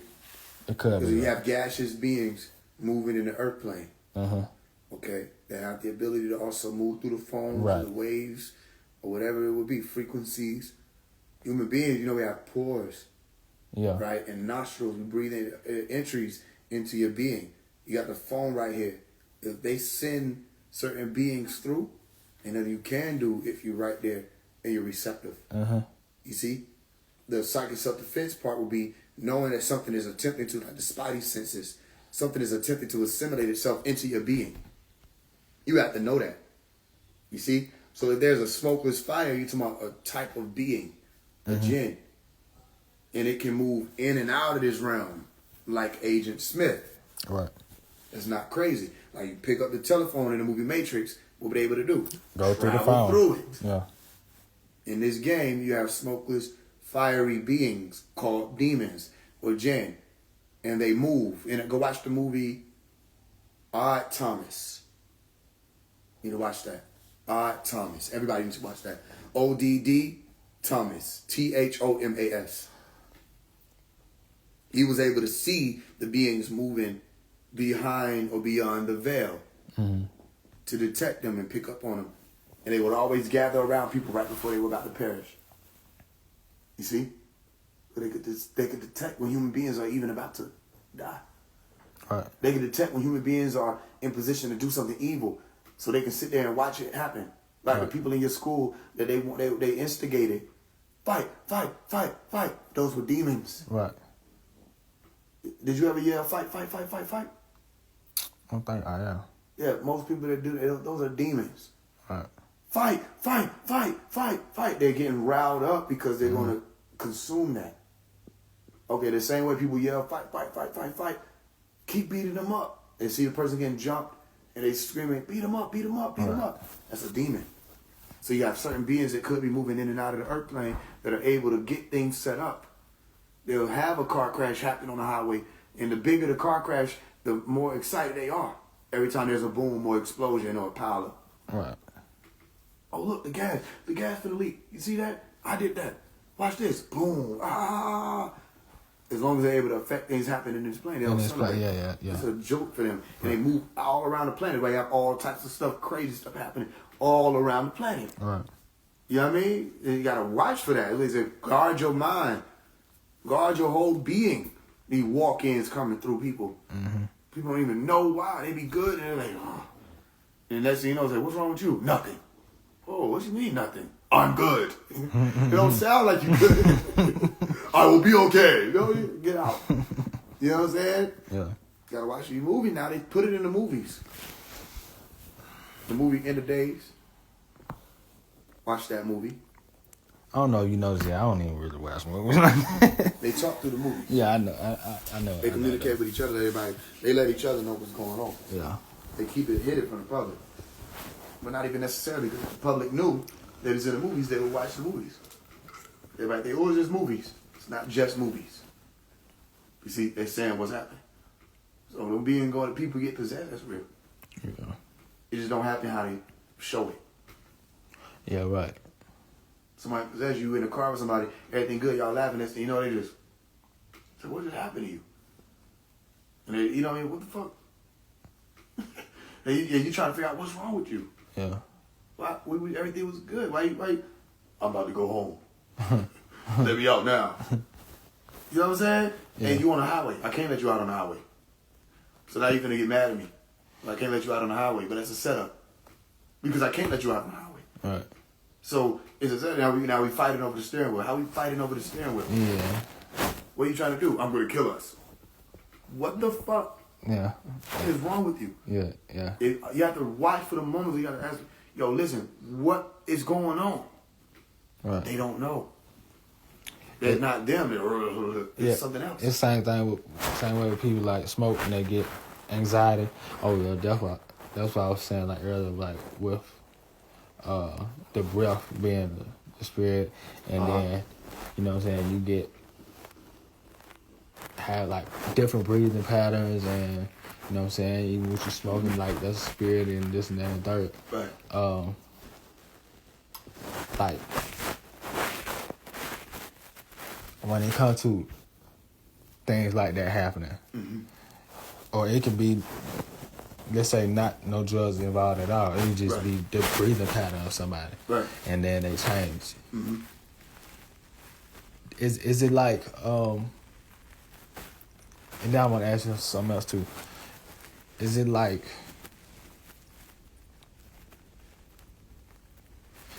when they breathe in a certain way, it attracts certain energy? I don't know to say. I don't know if it attracts a certain energy because they breathe in a certain way. Right. What I can say and is, the intent with it, like the mentality that you in, does it like draw in? If you drink a fifth of vodka to the head and you keep drinking, right, and you walk outside and you got all your money on you, you're trying to get to your car. You don't got eyes on you. What the robbers do. Right. Back to them robbing niggas. They got eyes on you. So they can see when you're sloppy. Right. They see when you're slipping. You're more of a target. Right. You see, you're more susceptible to people's thought patterns and suggestions and things like that.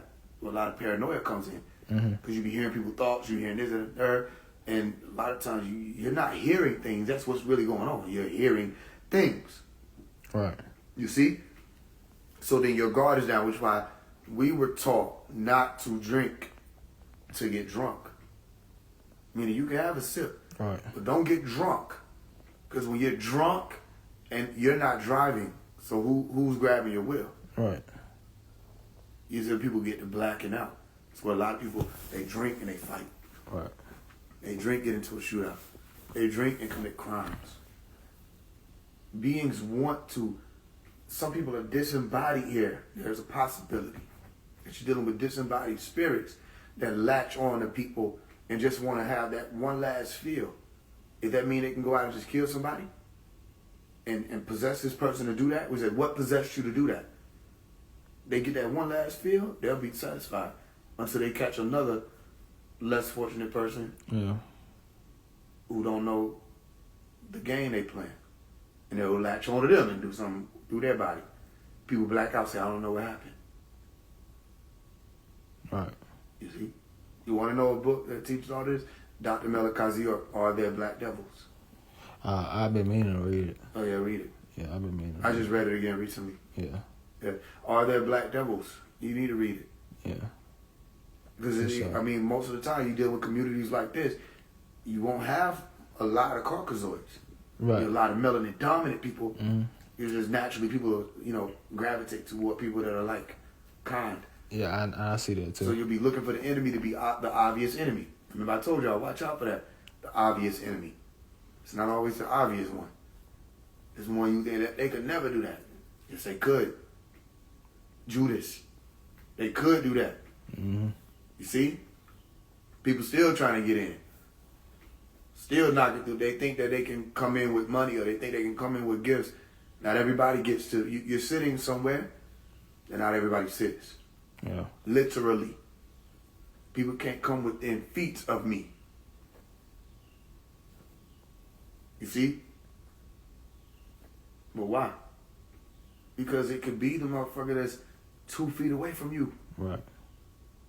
Or it could be the motherfucker who this your brother, you called him your brother your whole life. Or this your sister, they've been your sister your whole life. You understand that? Yeah. So you need to read it. Yeah, Everybody needs to read I'm that. gonna check it out. Access, huh? I'm gonna check it out for sure. Yeah. That was the biggest thing that Dr. Melikazi said he had to deal with. Black devil. Because people was taught so long that the Caucasoid is this, and the white man is this. And now they still doing it. And they've been capitalizing off that ideology. Making people think that if you come in the name of blackness or pro-black, that you're here to help people. Right. No, that whole community of leaders is full of devils. You name me one, it ain't a devil. Matter of fact, name them and I'll tell you whether or not they're a devil right here. You ain't gonna say it. I'm gonna tell you. You name them and I'll tell you whether or not they're a devil. Okay. Or I'll do no comment. What about red pill? No comment. Blue pill? No comment. Rashad Jamal. Devil. Isis Wisdom. Devil. Young Pharaoh. Devil. Nature Boy. Devil. Smoke the Creator. Devil. 607. Devil. 19 Key. Devil. Y'all name something, cause I'm running out. Dane Calloway. I don't know who that is. Okay. Be there. No comment. Dr. Umar. Devil. Hold up. Yeah, y'all name something. I don't even know everybody for real.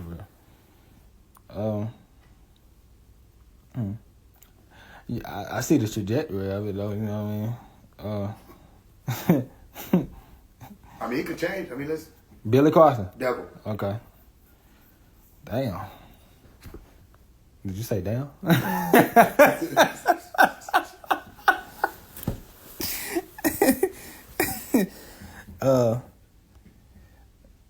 Somebody said Yanun Archives. I don't know who that is. Right. Right. Devil. Okay. Somebody said so. Everybody. Nature Jab. Devil. Damn. Did you say damn? Yeah. You said damn.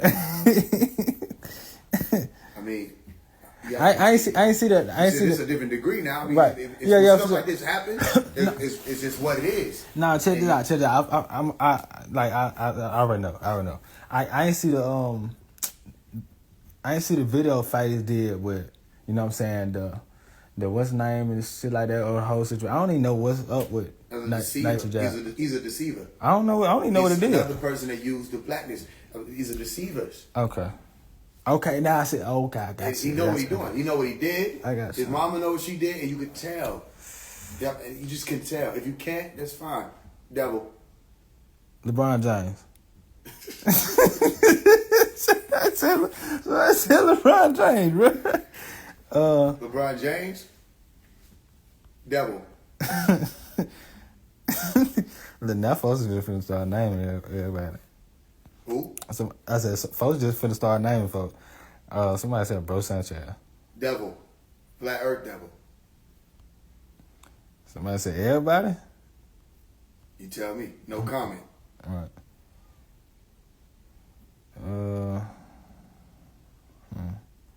Everybody commenting that much. Oh, let me ask you this. I've been seeing a flash in the corner of my eye. I don't know what that is. You don't know what that is? No. I think I know what that is. I don't know what that is. I think I know what it could be. It could be a floater. Like it just flashed real quick. It could be a floater. What you mean a floater? And something could happen to your eye. Oh, I know. Okay, I got. Yeah, that's why I was thinking. Like, that's probably what it is. Yeah, it could happen from a concussion. Yeah. Things like that. Remember, I've dealt with that before. Yeah, remember. Yeah. I had got in that incident. Yeah. That could be that. Yeah. Goddamn sparks flying and shit. Yeah, that could be a floater. The damage to the retina. Oh. Anybody comment anymore? I think that's it. What's it? I think that's. I mean, good so for, good I'm saying life. when you look at into that community, they ran by devils. Right. They don't know it though, because what do they compare it to? They don't give Nuwapu the time, the chance, because Nuwapu is uncomfortable for them. So they start moving stuff around. They say, "Yo, who moving stuff around?" Right. And they're like, "You know what? This must be a devil. This must be an agent. This must be that because he's moving things around and it's making you not comfortable."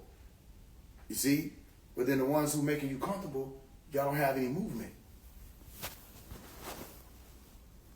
You got an echo chamber. Somebody said, Grand Rising. Everybody said, Grand Rising. We're ascended now. And you're still a devil. You just said Grand Rising with it. As a matter of fact, there should never have been Amber Light associated with Grand Rising. How does it down that the people that are out there in the world think that everybody that's saying Grand Rising, King and Queen and all this, how they became toxic? Because y'all are. You don't want to do the work. You want to use words to cover up the devilishment, and you can't do that. How do you really treat people? You've encountered me outside of these internet worlds. You see how I deal with people. Right. Or even how I deal with you. You see? And it's just simple things. It don't got to be nothing too advanced. Yeah. These people don't live that way. They wait on the camera. The camera come on, then they righteous, they up. Yeah. You see what I'm saying? Yeah. They don't have time to sit and talk with a person. You see? And explain to them, I'll give you 30 minutes to talk to you. Yeah. All this other stuff going on. Come on, you want to talk to me? I'll talk to you. Let's sit down. What is it? Hear what your thing, da. You got a chance, a choice whether or not you're going to hear what I'm saying or listening. I still take the time. For sure. How do people living? You can't cover that up with perfume and cologne. You got to wash that off. Yeah. And they don't want to. So when somebody come in and they bringing them to have to do that, yeah, I'll be all kind of devils and everything. They call it, no matter who it is. But they ran by devils. And I'm the one who sits in that seat to be able to say, that's the devil, that's the devil, that's the devil, that's the devil. Right. And let them deal with it. Right. Let them deal with that. Because what they going to do? They won't stand to me. They won't step to me. They won't walk. They won't do none of that. Say, why y'all afraid of him? Y'all respond to this, that, and the third. Why you afraid of him? Oh, we know not to go nowhere near him. They know. You know why they don't come near me. They don't come near me because as soon as they get to me, I'm going to move out the way. Yeah. And who going to be right there? Who going to be right there? Pop. Come on. Who going to be right there? Malachi Z. York. Malachi Z. York. So then we went right there. No, I'm gonna move. And they gonna got that hold on. One haymaker. They got a brick wall right there, boy. Yeah, it's a brick wall. Yeah. They're not even really. That's why I let them slide. Y'all niggas ain't scared of me, really. You scared of him. Yeah.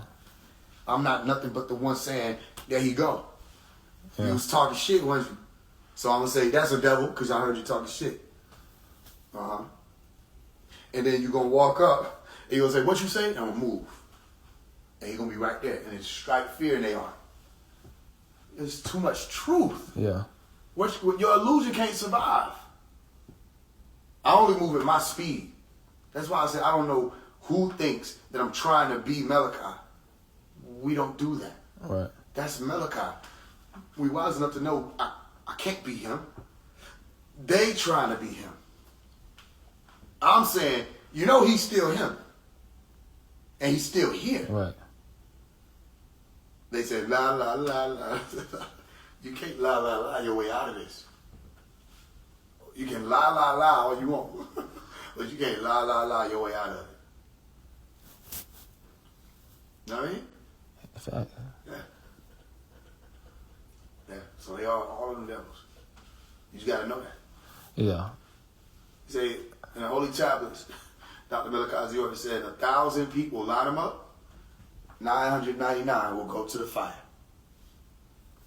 One will make it home. If that now, you get 1,000 people line them up, 999 going to the fire. One go here. Get 1 million people to line them up. You know what that would mean? 999,000 going to the fire. 1,000 going this way. You see? So when you're in a group of people, it don't matter if you're on top of Stone Mountain, or wherever you at. The chances of all of them being devils is yes. Damn. Damn. So okay. This is a higher degree now. Yeah. Because I'm connecting it all together, right? Okay. I'm connecting everything we just said together. All right, boom, so. Even with, yes, please. Please. Because that was down there made me want to get off. But, okay, so, all right. It's a bring it around time. Yeah. Okay.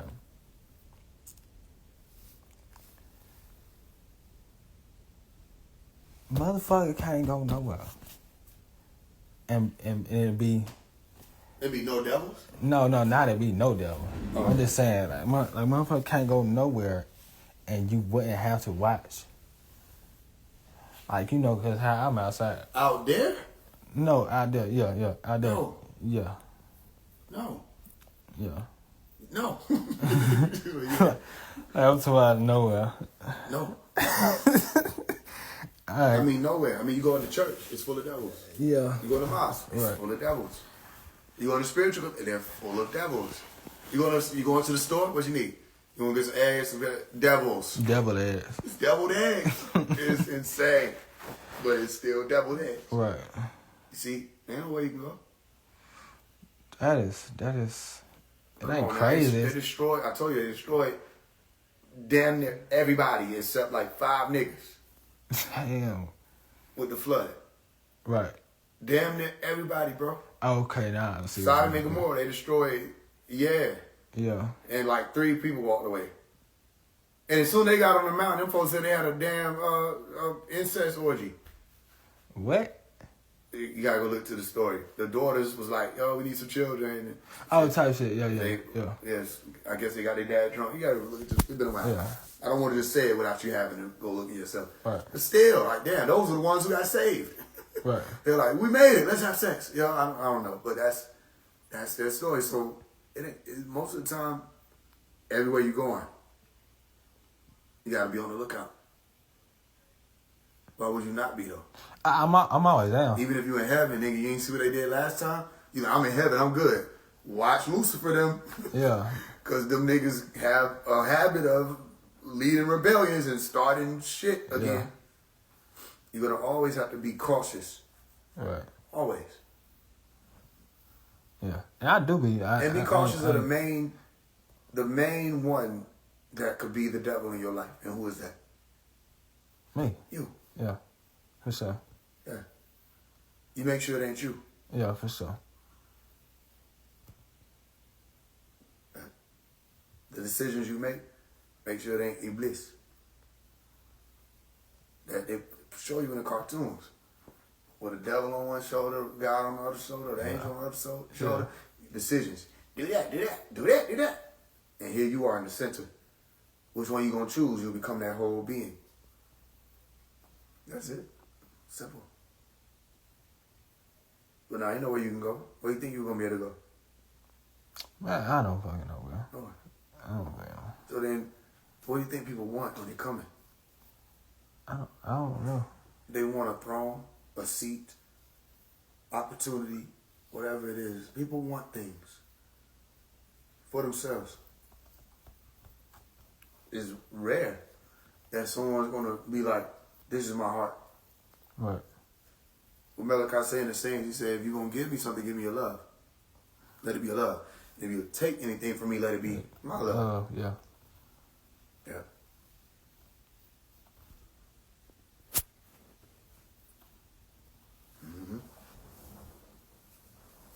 It's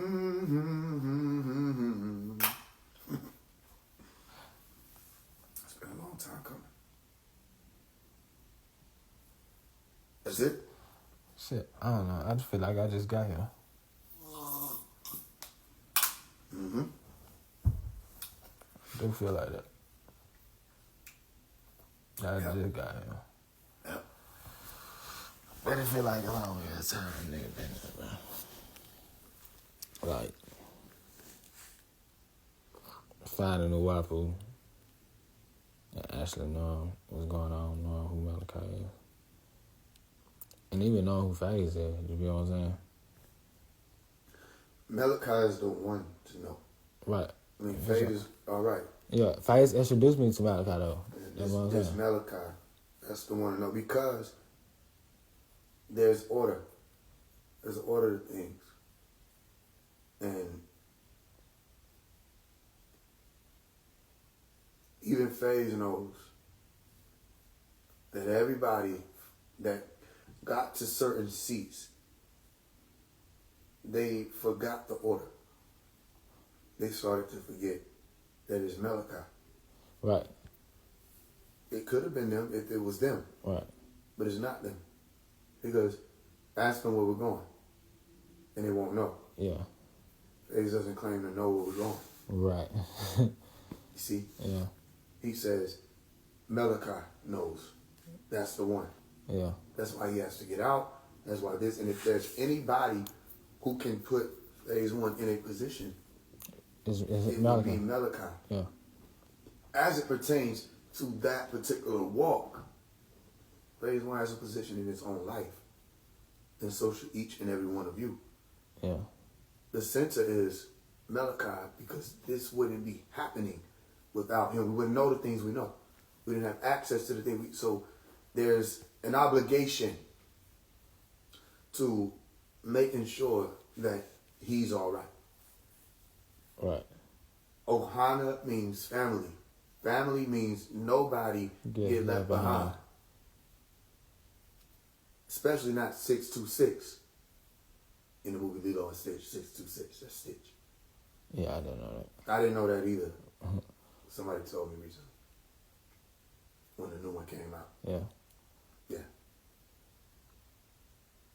And I knew that movie my whole life. I knew it was something about it. But they called that. No one gets left behind. Remember, they locked up Stitch. You go watch the movie. The new one, the green meteorite came in, crashed, and it was Stitch's vehicle. Number 626. They got another movie that came in. I mean, it's only movies. The point is, it's about Malachi, and don't let nobody ever tell you anything otherwise, and Faze won't tell you anything otherwise. It's about him, because there are things you can't explain without him. And I'm telling who each and every one of you are. Right. You see? But he could tell you. Right. All Faise can do, or whoever, is lead you to the center. Bring you to the center. Mm-hmm. Again, it's all they can do. He can't vouch. Right. Yeah. The other kind might be able to vouch. The thing about it is, you get to the center and you get through that gate, you won't need them to vouch. All right, so it's always been pushed, the axis, the way. Nuwapu, Nuupu, Melakai, Free Mel. It's always been pushed. Faise One pushed it. He watched, he saw. And now, as Melakai is coming home, you don't think Melakai saw that? I wouldn't doubt it. He did. And he heard everything. And everybody had time. So then what is it? They underestimate. Why? I don't know.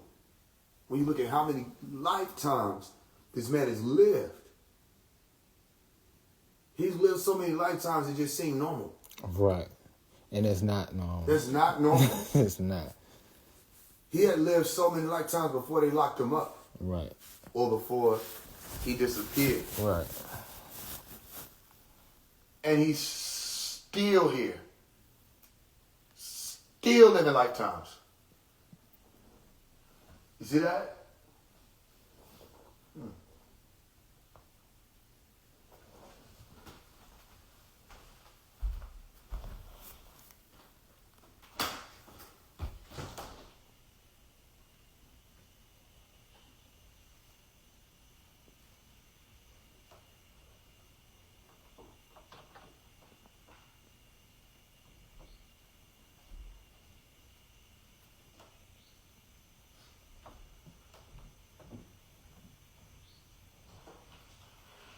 It's us? Oh.